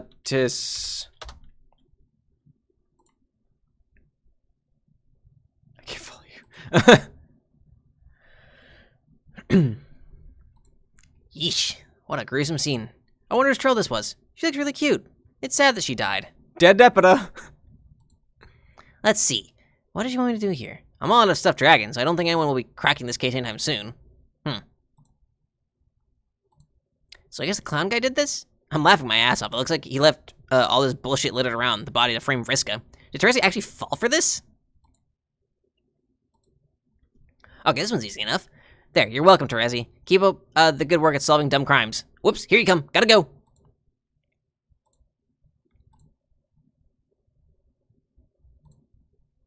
Spider Troll. You are correct. The spideriest one of all. You decided to take her down then? I guess so. You didn't sound that psyched about it. Well, I'm here talking to you about it instead of actually doing it, aren't? Huh? What? It was Gamsey, you idiot. Over. Hey, Terezi, when you told me to say you don't need him, did you mean Carcat or Dave? Maybe you shouldn't date Dave either. The way he described it, it sounds like it got weird. I don't know, just offering some friendly dating advice. Man, this caper we're doing is so crazy. Anyway, later. Fucking John. Terezi? Hello? What the fuck's going on there?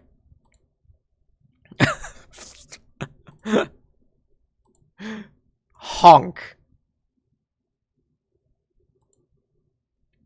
Terezi, exit door. Oh boy. Okay. Honk. Oh. Oh. All the ships. Yeah. John's just going through and just ripping them apart. Sinking so many of them.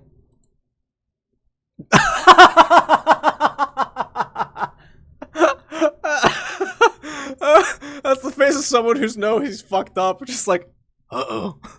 Shit.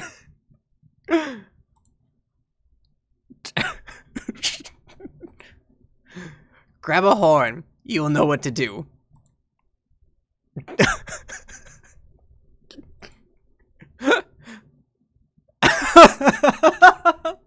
This face. Hawk.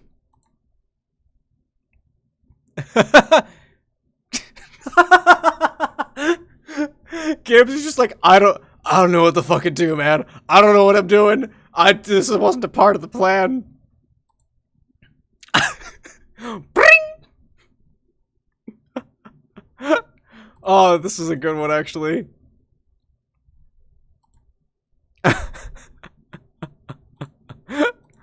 Oh, fucking hell.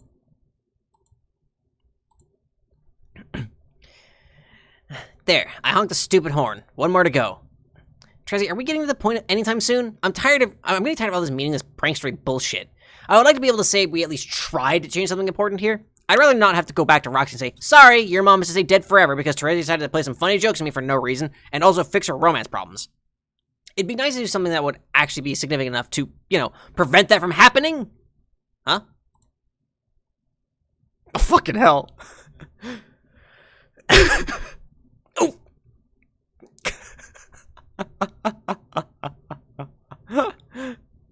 Oh.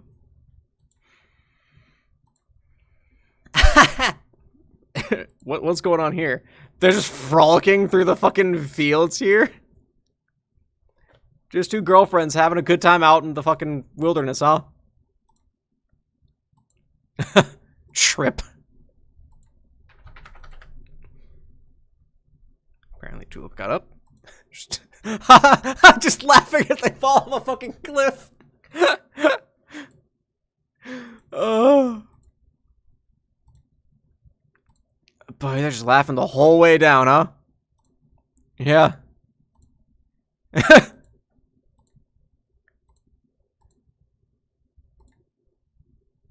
Aw.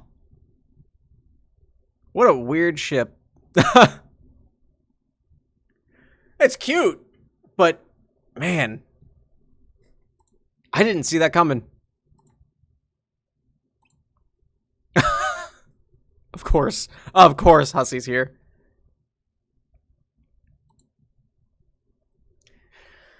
I knew that I was her only hope for resurrection. Perhaps my cybernetic intelligence was not as flawless as I believed. In my haste to revive her, I neglected to let them know I was the only chance she had. If they understood the nature of my powers, they may have tempered their aggression. And if I wasn't so hurried to use those powers, I may not have let my guard down. Alas, I did let my guard down, and with it, my queen. But more importantly, my friend, who surely stayed dead. Poor Roxy. Do you suppose we should be expecting her ghost to join us too? Though I admit, part of me feels guilty hoping she will join us in death. I do not know, but guilt notwithstanding, I truly hope to see her again. Killing a dear friend while in a compromised state of mind... It's frightening to imagine having to live with that for eternity. I'd be miserable if I never had the opportunity to make amends. It's sad she died, but then, isn't it kind of sad we all died? Personally, I'm really hoping she shows up. Jane, why don't we prepare a Trollsona for her as a gesture of reconciliation? It's the least you can do. Why, yes, I do believe I can make the sacrifice for the good of our friendship. Huzzah! So, getting back to the story. I take it from what you said about letting your guard down. You believe this was how you died? I'm almost certain of it. I can remember nothing beyond that moment. And if one of your friends managed to get the better of me, I have no doubt my death would have been just, considering the trouble I caused. Yeah, likewise. Do you remember who it was that killed you? Not to hound you for details, but trivia like this tends to be historically important. Plus, I spat everywhere for a second there. Plus, I would like to draw the scene.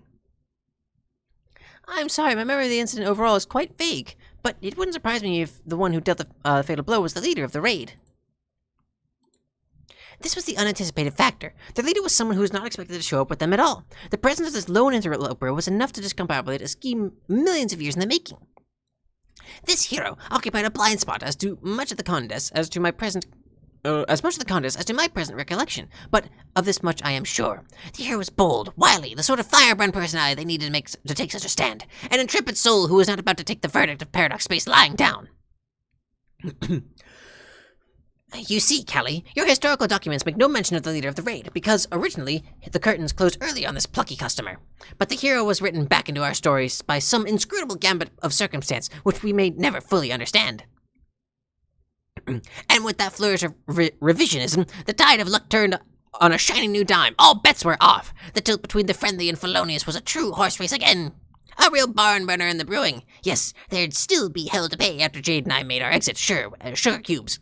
There'd be ashes to sift, wounds to mend, fallen to mourn. Not being privy to the aftermath, I can only surmise as well as the next gumshoe. But, with respect to the fate of our comrades, of this much I am convinced. When the curtains finally closed this time, their leader would make sure everyone was standing on the right side of them. That is to say, the side any interested onlooker would be able to witness. Jeez. You're really good at telling stories, Gene. Yes, I had no idea you had such a talent. How sneaky of you to hide such a gift from me all this time. Here, 5 stars, but listen again. Aw, shucks, you guys. Oh man, my voice is getting tired. between Jade and John. Fish crackers. What you doing, John? Just hanging out there? Wow. Not sure what to expect for this one. Alright, here goes. Flip! Knock her out! You can't let me kill her. You can't let me kill her. Oh, wow. We're going back to this, huh? Flip.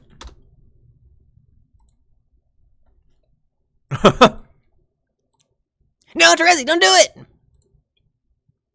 Run! John? Egbert punch. What are you doing? Kapow! John, no! Flip. Spin. Thud. And a final plop. John, what have you done? Phew, that was close. Why are you here? How are you here? It's a long story, Terezi. Don't worry about it. The important thing here is we did it. Everything's going to be okay now. Did what? I'm not sure, actually. Oh my fucking god! Well, I just clobbered Vriska and knocked her out like you said. Jeez, I hope I didn't punch too hard. Wow, she's really down for the count, isn't she? I got a lot of extra punching practice in my fight with the skull jerk. Maybe I gained a bit too much man grit for my own good? What are you talking about? Do you have any idea what you've just done? Yes, I randomly appeared and knocked Vriska out cold, just like the scarf told me to. What scarf?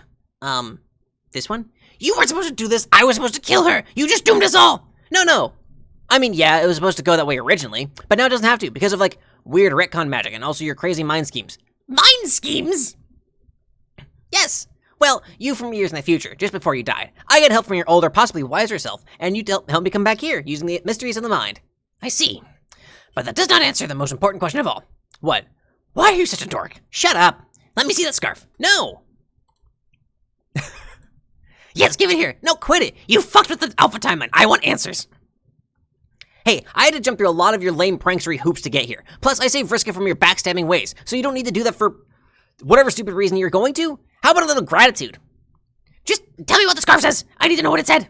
Or what I said. Look, all it says is this list of bloody passwords and instructions, most of which are dumb pranks. Pranks? Yeah, I think so. Why would I send you back in time to play pranks? Because you're a weirdo. Screw you! Wait. So you actually were the one who stole my dragon and wrote those notes? Yeah. Why? I don't know, you told me to. Probably to prevent you from fucking up your life. And you're sure you didn't just make a doomed timeline here? Yeah, pretty sure. This is like a fresh start from this point on. Give me the scarf. No, stop badgering me about the damn scarf. It's mine, though. It has my blood on it. No, it belonged to my dear departed friend. Her name was Future Terezi. You bastard. Look, it didn't even say anything else. I already did everything. Wait, what? Okay, there's one last thing I have to do. What? It says I have to give you my wallet. What? But I don't actually have my wallet? You don't? No, I lost it years ago. I think I gave it to... Damn, who was it? Liv Tyler the bunny? Or was it that short chest dude? Shit! Why would I tell you to give me your wallet if you don't have it? I guess you didn't realize I lost it? Hell, even if I can't remember what items we still have half the time. Even I can't remember what items we still have half the time. Teresa, just between you, me, unconscious Vriska, and that dumb clown there, this adventure has been one huge mess.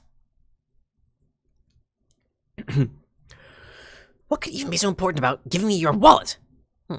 Actually, it says give her your wallet. Did her mean you or Vriska? I guess it's a moot point, since I don't have it. Let's just call it one small flaw in your otherwise mostly stupid plan, and get on with our lives. It's not my plan! Yes, it is! Or was. I mean, will be. Or won't be anymore? Now that we changed stuff. Ugh, shut up! Maybe if you could tell me why we need the wallet, we could make other plans to compensate? I don't know. Maybe you need to capture something really big? Like what? I don't know, just some vague crap you wrote on a scarf. John? Oh, fuck. How, in the contemptible name of my permanently hate-soiled jerk-off trousers, can you possibly be here? No, I'm not doing this. I'm not explaining the retcon shit again. What shit? What the fuck happened to Vriska? Is that Gamzee tied on the floor there? With a horn shoved in his mouth? Sigh. Terezi, why is Gamzee tied up on the floor? I was so worried about you. I thought he had gotten to you for sure. That is sweet of you, Carcat, but there was no need to worry. I cracked the case. With investigation skills like mine, it was inevitable. Crab stance. You're not. Yeah, you're right. LMAO. Okay? It would have been nice if somebody told me what sort of preposterous shit was taking place up here. What happened to Vriska? Why is she passed out on the fucking floor? Because I punched her in the face. What? You heard me. Okay, John, listen. First of all, shut your fucking mouth. I don't even know where to begin addressing the globe-numbing absurdity of your sudden presence on this meteor. Let's just awkwardly strafe along the perimeter of that humongous stink-belching trunk beast in the room and let the violently uninhibited nerd grilling commence. Why did you punch Vriska in the face? I mean, not that I necessarily blame you, but still. Carcat, take it easy. Here, read this. What the fuck is this? It's all in the scarf, buddy. It's all in the scarf. Get this nasty fucking rag out of my proximity! Hey, that's mine! Oh man, this is turning into a stupid circus. Shush! I should really get out of here. The time is already boned enough as it is without me hanging around. What, you're leaving already? I mean, I guess it doesn't matter that much if I'm here. We already changed history, like, almost completely. That was kind of the point. Vriska's not dead anymore, so that means... Wait, what does that actually mean? What the fuck are you talking about? What's this shit about Vriska being dead? Can someone explain to me? Vriska's dead? No, she's asleep on the floor over there. That's what I'm saying. So that means I'll never be able to get this life ring from Tavros, but I already have the ring, so I guess it doesn't matter. Who's talking? Wait, does that really mean Vriska's ghost stops existing, or is her ghost just going to keep existing in the dream bubbles because of reasons? Carcat, what is he doing here? Wow, great questions. Why do you take a fucking number and get in line for that one? I've already got mine. It's the first number there is. An angry, trembling digit. Towering and erect. Pointed directly at the trash-faced kingpin of inexplicable horseshit himself. God! And if I never ended up meeting her ghost, I guess I never stuck my hand in the house thing to get the retcon powers in the first place, so how... God damn it. Her ghost? He's talking about ghosts, everybody. Everybody listen. He'll surely explain everything any second now. This should be great. Can someone please tell me who was talking? Shush, Socks, pipe down. He's about to spill the fart niblets. I can feel it. Pat. Okay, guys, really, I've messed with your timeline enough as it is. Sorry for clocking you, Vriska. If you can hear me in your dreams, you probably can't. But hey, I guess this means I get to meet a live you soon instead of ghost you, so that's neat. Egbert, don't you dare fuck off. Please tell her I'm sorry for punching her in the face. But also she's welcome for saving her life. I'll see you guys later. In 3 years to be precise. What? No, don't. You stay the hell put. Do you hear me, you ugly PJ-packing, flap-sniffing shit infant? Bye, dude. Shit infant.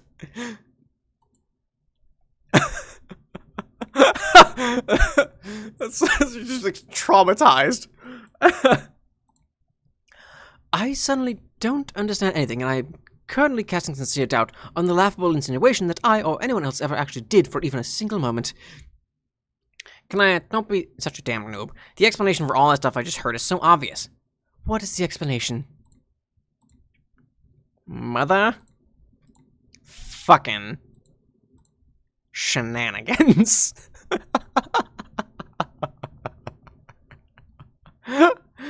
All right. Thanks, Solix. Thanks for that very appropriate explanation. If he ain't wrong, either. That's all. Yeah, fucking sounds like you said it before. Oh, that's awesome.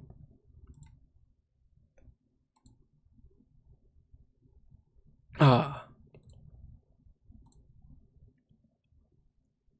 I've got the ring back.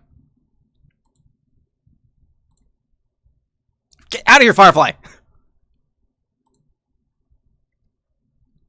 You taking the whole planet with you? Twinkly Herberts. Just look at... hang on for a second. Look how happy Roxy is. Just look at how happy she is.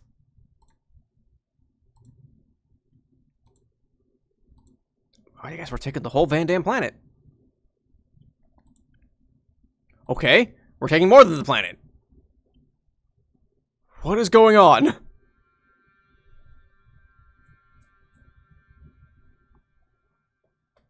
I remember now. You do?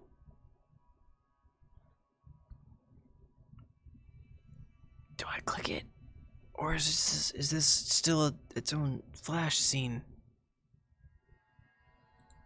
I do click it. Okay. Remember what? I remember what happened to us. Oh, that's right. Their low wash blew up. That's fair. Jade's story helped me jog my memory of the final moments. She's right.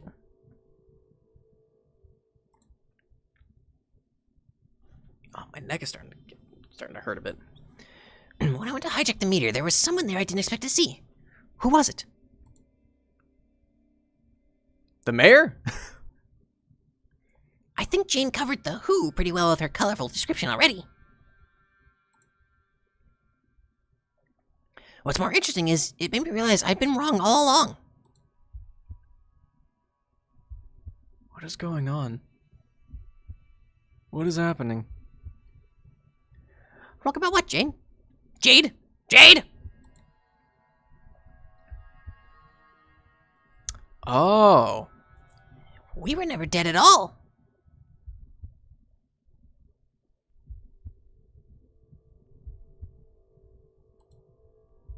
That's right, because Vriska's supposed to... Oh, okay. We've been asleep. Fucking Vriska.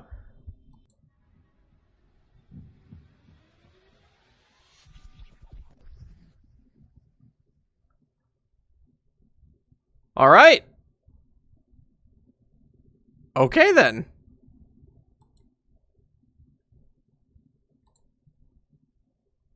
Okay.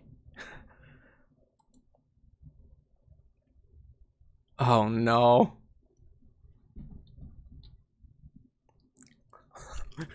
Get that shit out of here.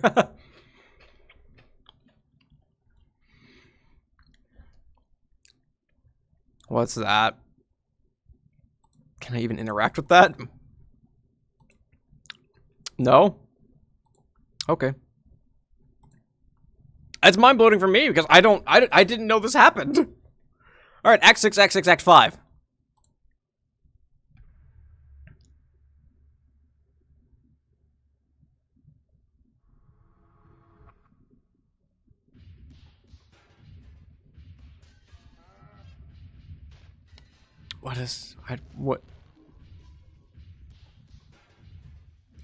What am I expecting from this? What are we gonna get out of this? What is happening?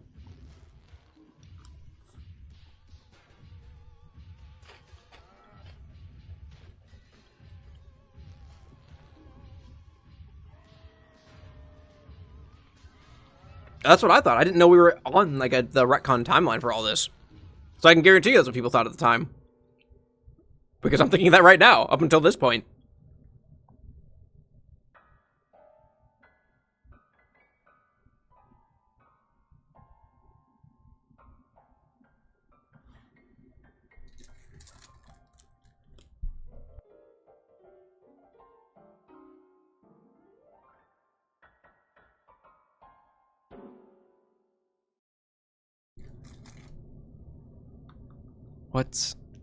What is this?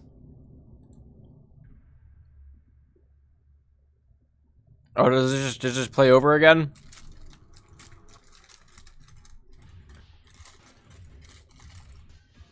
Okay, I guess. So nice of you to join me.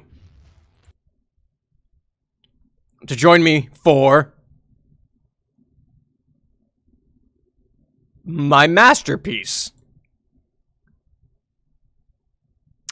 The fruits of my artistic toils are finally at hand. You're welcome in advance for the narrative majesty you're about to witness. It costs literally millions of cal coins to produce, as well as most of my attention span for any further creative endeavors. But you will probably agree, tearfully, that it is worth all of this expense. And more to see my tiny actors of living putty dance. Get ready to get dazzled as I fucking destroy the transcendental boundaries of unconventional media. That juju chest shouldn't be moving. Sorry, I bumped it. Let us begin.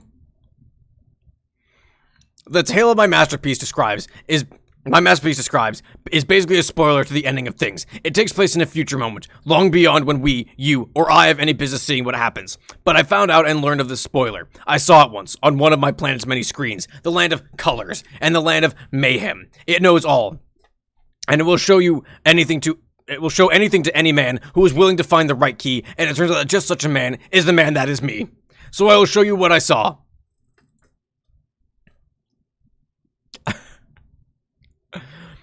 Not with the crude two-dimensional shapes in my computer for my computer pencil, but with the lavish 2+ dimensional forms of my groundbreaking clay puppets. Behold as I innovate objects of artistic expression, which you trashy fuck munches never thought to pioneer before in a million years. Here's a shot of me bowing in advance for being great.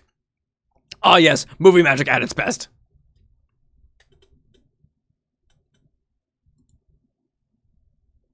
Can you really hear him? Okay. I will tell you what I saw on the screen. Believe me when I say that it happened precisely as I show you here, shot for shot. This takes place after I get the magic rainbow eyes, and yet still before I am huge and wear a dapper trench coat for winners. But as you can see, at this point, in my rise to dominant invincibility, I'm feeling pretty chuffed about myself. My power is sick, and my special eyeballs are... with the space, are gnarly as can be. I would tell you I can hardly wait to be this cool, but as you know, I am a man of patience and aplomb. Also, look closely. Yeah, it really do be Vine, huh? Is he fucking Cal? In some stuff. Okay, gotcha. I've got my juju chest there, which I will win as some choice booty for victoriously slaughtering my denizen, King Yaldabaoth. Instead, inside is a mighty weapon, which will come into play a little later. In my theater of wobbling puppet drama, it's like they say about the theater. If you see a juju in Act 1, then the juju will probably be used right away in Act 1, to make everything more exciting as soon as possible. Also, which I should mention, one more banner piece of swag in my possession.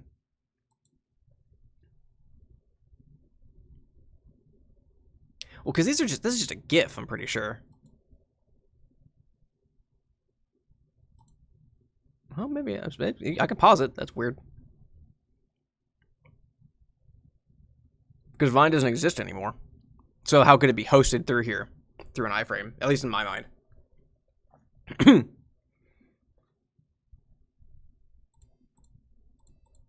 Oh! Why was it automatically off? It's very quiet.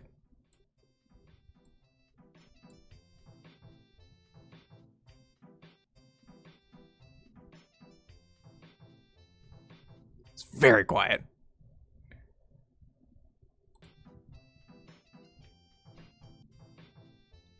Okay. I'm not sure how I come about this later. Much like the clockwork lasers and primo fashion jacket.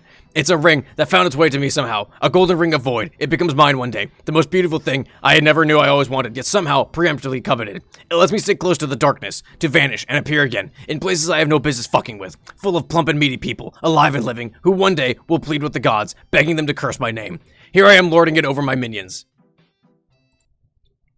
It's kind of annoying I could turn on every time.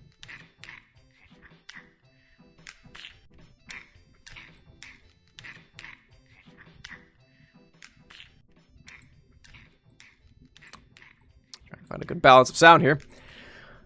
The classic honk friend, my rabbit pal for life, and my floppy puppet buddy. I'm bossing them around, being the shit, as always, whatever. When suddenly... 8 assholes snugged up in their goofy pajamas appear out of nowhere. For some wrestling royale with yours truly, they all steal a ride with the wind prick snappy ghost magic to catch me unawares. It worked, judging from my skull expression. I was really, really surprised.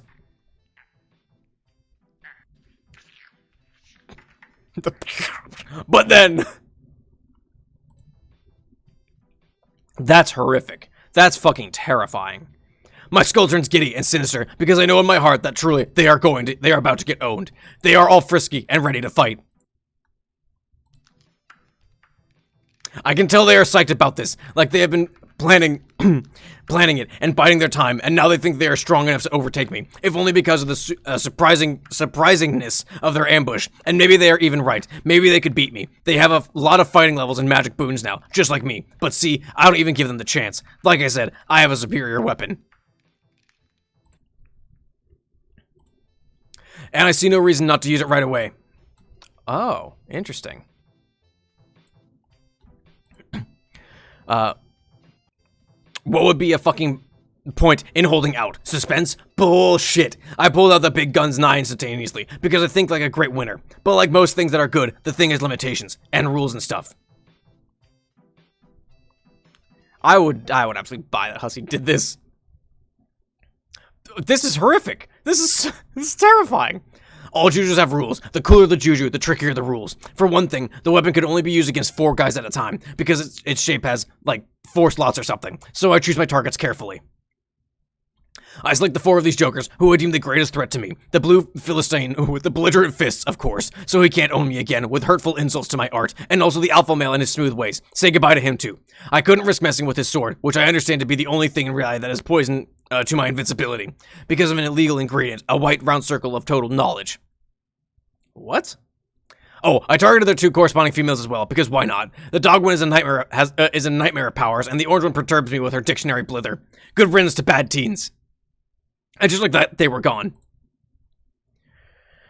Their souls were trapped in my juju, forever.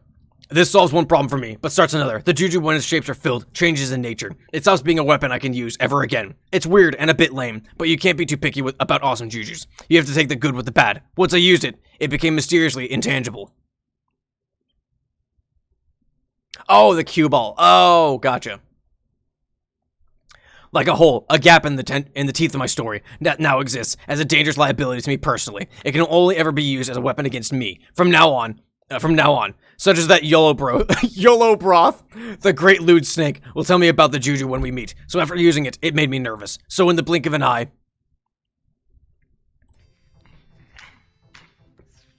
I trapped it back in the chest and banished it away where no one would ever find it, deep in the bowels of the furthest ring, using my ring-based communion with the void. Poof. Good luck digging that one up, haters. It is never going to happen.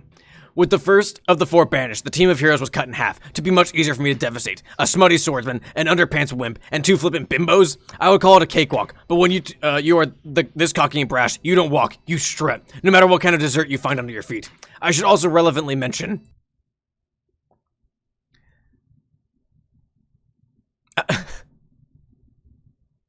Huh. Wasn't aware of that. This is just a penis. This is just a dick. I'm still in possession of the swordman's juju, his floppy friend of childhood, the one which I recognize to be an empty husk. He demands from me that he wants it back, presumably for emotional support. I can in no way blame him. Keep an eye on this one. The foreshadowing of him is pre-important for later. Now is when the pummeling begins.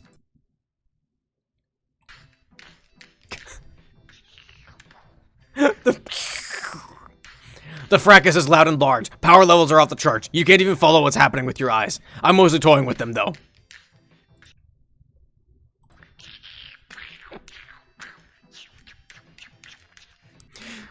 It's all too easy. For an ascended lord boy like me, I have a platter full of knuckle sandwiches to go around, plus other human food products you're familiar with, but also involving knuckles to make their punching metaphor work. There is more than enough to satisfy every hungry fist deserver. I don't know.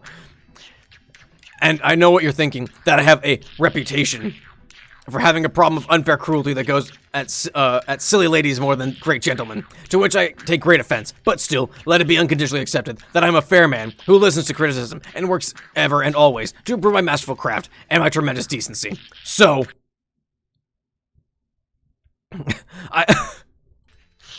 I have committed, through a pledge of personal beautification, to try doing less misogyny and start doing more prosonygy. In fact, I fucking love sogyny, and I will fight anyone who disagrees from that. Hence with, look, all bodily terrorism is being dealt in a precisely equal and respectful way, both to feeble, and tip-top gent alike. I'm ruining them, really. It's not a contest. They are a bunch of pitiful emotion children, and I am a premier invincible titan of rough house brutality. It's too easy. Speedo Boy's down for the count because I slapped him gingerly. The masked floozy is looking a bit woozy. Haha. The cake maid took 1 drub too many and has to lie down for an overweight nap. This leaves me, mano and mano, against the anime prince as his nonsense trousers. It was a pretty good fight between us. Because he's strong, and I admire that. Why shouldn't I let a battle happen for longer when 2 tough dudes are involved, strutting their stuff? But in the end, his sharp glasses and sword machismo weren't enough. I got the supreme drop in his powerful body with my wrestling moves. My overconfidence was my Achilles' downfall, though. I made, admittedly, the amateur's boner. I turned my back on the body. The crybaby baby in the yellow panties got upset with me that I was wailing so excellently on his increasingly battered pretty boy ninja stud. And by upset, I mean he threw a fully fledged tantrum of pure hope. The hope. My God. It was blinding, beautiful even. Or, okay, maybe the cotton wasn't doing it justice. Okay, yeah, maybe that looks stupid. You know, you try things and sometimes it just looks like shit. Let's call this my one and only fuck up in history. Well, my second maybe. Second only to underestimating this sad sack wuss of hope, who knew that such a simpering charlatan had such an outburst stowed in his girly bosom. Clearly, not I. Even though I had the information well in advance, it was just that surprising. It seems that hope power is overwhelming. Cheesy Pete's. Even at the Clockwork Man junk, it looked like I thought I could use my Rainbow Seizure Field to overpower his massive gay hope bubble. Alas, oh, that was my back. Did you hear that? It was my perfectly justified hubris which bit me in the ass in the end. Even though I'm sure I must have known this outcome was going to happen, it can still be worth it to get owned, if it means having a lot of self-esteem hubris about yourself. And so, the English boy deals me my first defeat ever, since ascending as an invincible Technicolor Time Kid. I get dunked as fuck. I need a fucking shave. There's like hairs on my mustache that are just driving me insane. And land square on my bottom. I remained prone for several minutes, staring at the ceiling, blinking a bit, pondering where things went wrong in life. How I, the Lord of Time, could experience such woeful ownage. There is no bodily harm, of course, except to my incredible ego, which is a fate worse than getting broken bones. So I just lie there, thinking sadly, achieving some depression. I'm sure at this point I turn to thoughts of respect for the pansied ass, pretty-legged page, and his maybe accidental prowess. I under-misestimated him, and admiration happens in my breast. Maybe I'll jack his swagger too. And as he once did mine. Maybe after a lifetime of utterly deserved humiliation, sobbing, and spontaneous urination, he's earned that much. The clue here is that I steal his name. God, you thick, stupid fucks. Why do I bother with subtext? Or find literary nuance? God, fuck, God, I take his name later. English, that's me, later. That's my name, you stupid brainless fucks. Holy shit, you are dumb as bozos, come on. Meanwhile, Strider regroups from his trouncing. Oh, MSPAR, without question. The gams are legendary. Were people at this point going, oh, Caliborn isn't Lord English, it's still Jake, because that's kind of fucking stupid. Even at the point like where I got to where we had Caliborn and everything, I was like, oh, so that's Lord English. Okay. Did people really? Okay. And sees his chance to do away with me for good. He knows by now that he can't kill me, but can do his next best thing, which is to banish my soul. He's hurt bad and is slow to use his pink soul killing spell. This gives me time to rebound from my shameful and ass whooping too, and pull my sorry butt out of the own zone. So I get up and I nearly get the drop on him before he releases his spell. But then, what's this? There's a commotion. The haunting sound of neighs. Excuse me. We need some sound here. Except they're robot neighs? That is when the horses come into play. The goddamn horses. How truly and utterly ironic that my very demise could be in the proximity of some horses. What? No, really, what? I didn't follow that. I'm still not following it, to be honest. I'll have to think it over. I'm thinking it over right now, and I have a feeling I'll be thinking it over for the rest of my life. Perhaps we all will. Wait, they should be robots. Hold on while I paint the horses to look like metal horses. Damn, the work of a crafty man is never done. So basically... I don't know what the fuck's going on, so I'm really distracted. I'm saying to myself, this is ominous as shit. Nothing can either follow or proceed any of it that has this, and then that's when it happens. The sweaty, muscular ghost appears out of nowhere. I have no idea who he is or where he came from. Judging from the face of the guys, they don't either. Nobody sees this coming. It is a total ambuscade, and my skeleton jaw is dropped as shit. He pins me in place with his ripped muscles, and I'm completely immobilized. Partly because of the strength, but also due to my awe and admiration. I just can't move. This gives Dirk just the time he needs.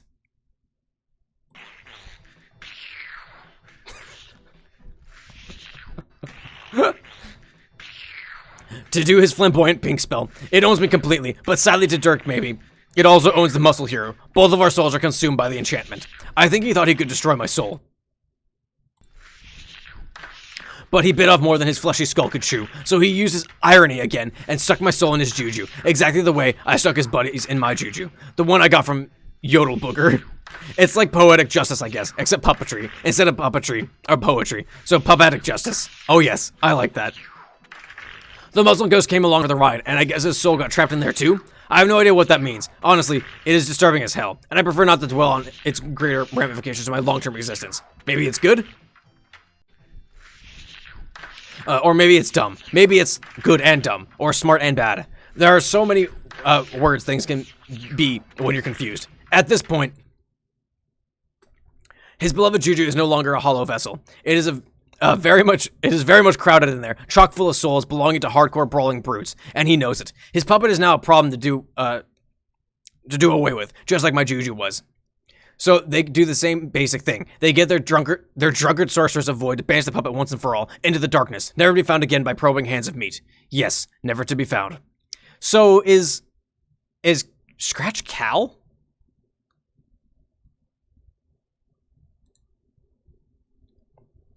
But not never to resurface. Oh no.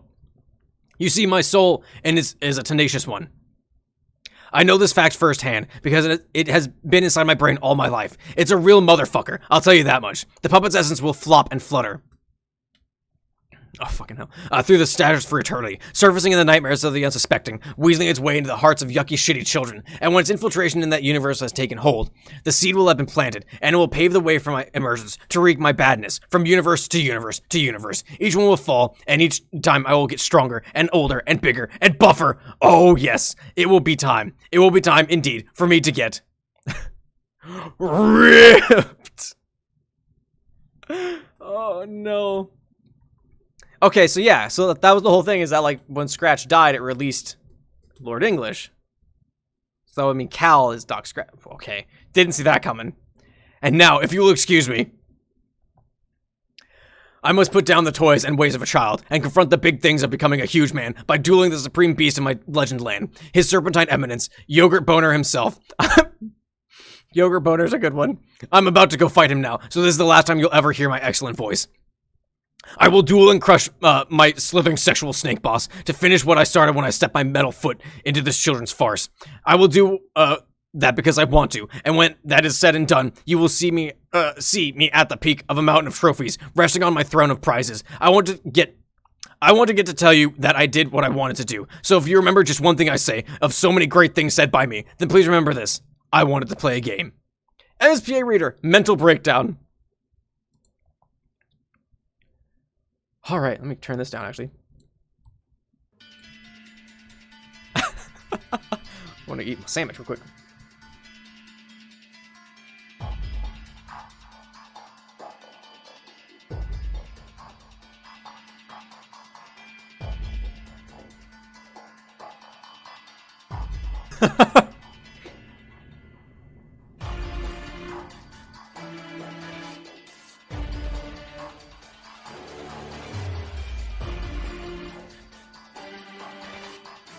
Oh, shit.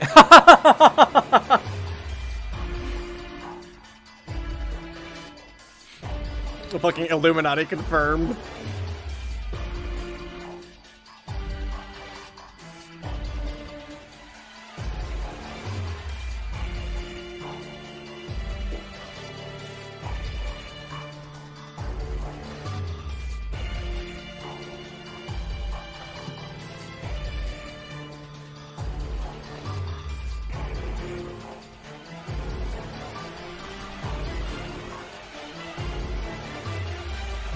This motherfucker was just watching this entire time, huh? Boy, howdy. Alright.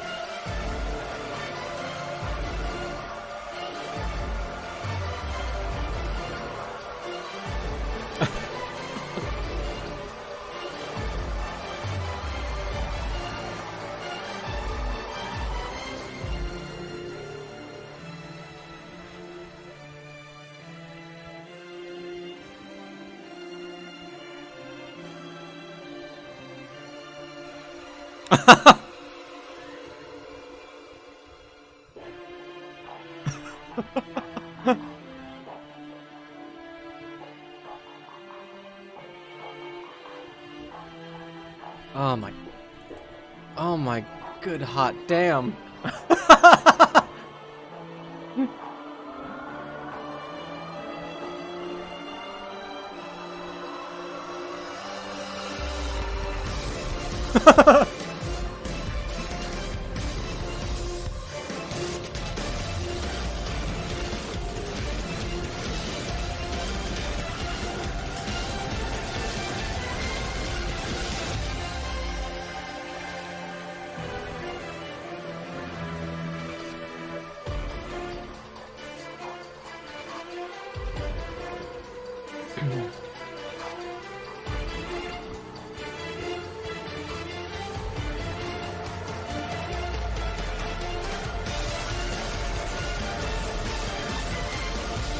Truth explode. Yeah, because it makes the MSPR goes to the fucking stump and pulls the gun out. All right, let's get to Act 6, Act 6, Intermission 5, and then we'll probably call it.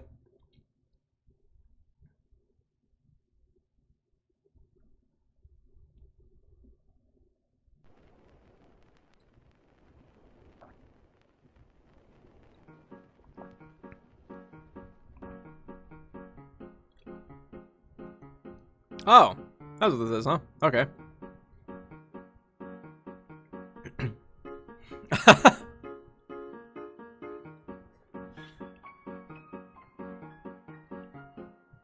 Okay, so they launched the meteor then. So that's all the same.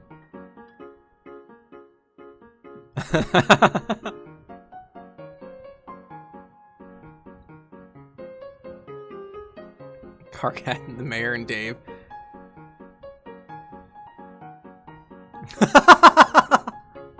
All right.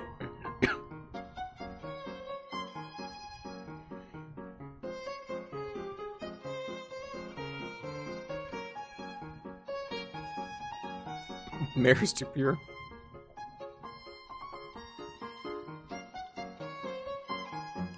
All right. All right. Good shit. Okay, of course. Rose and Kanai's will get to hang out. This is so cool, seeing all the different art.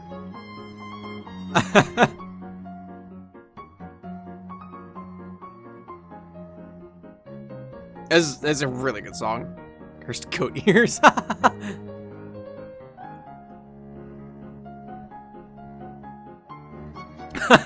they just spinning in a circle?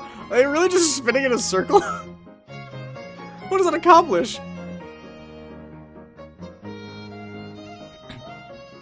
This really does imply that Vriska was the thing that they needed to keep everything going the correct path.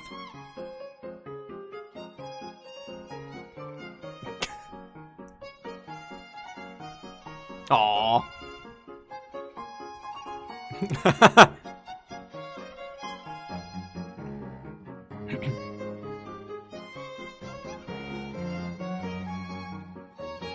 So then they had a better time with all the ancestors? Huh.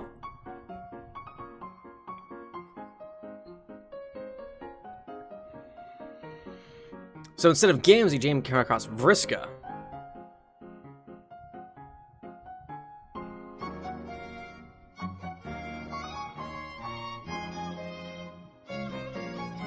It all comes back to Vriska, huh?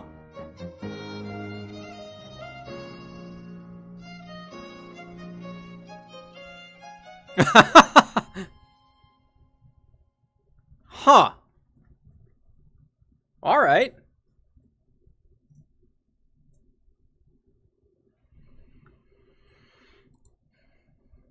All right, well, that was neat. I actually really liked that. That was really cool. Just kind of see how like everything gets caught up with the new retcon timeline and how it kind of all worked together and that it kind of reaches the same point. That was kind of neat. I actually really enjoyed that.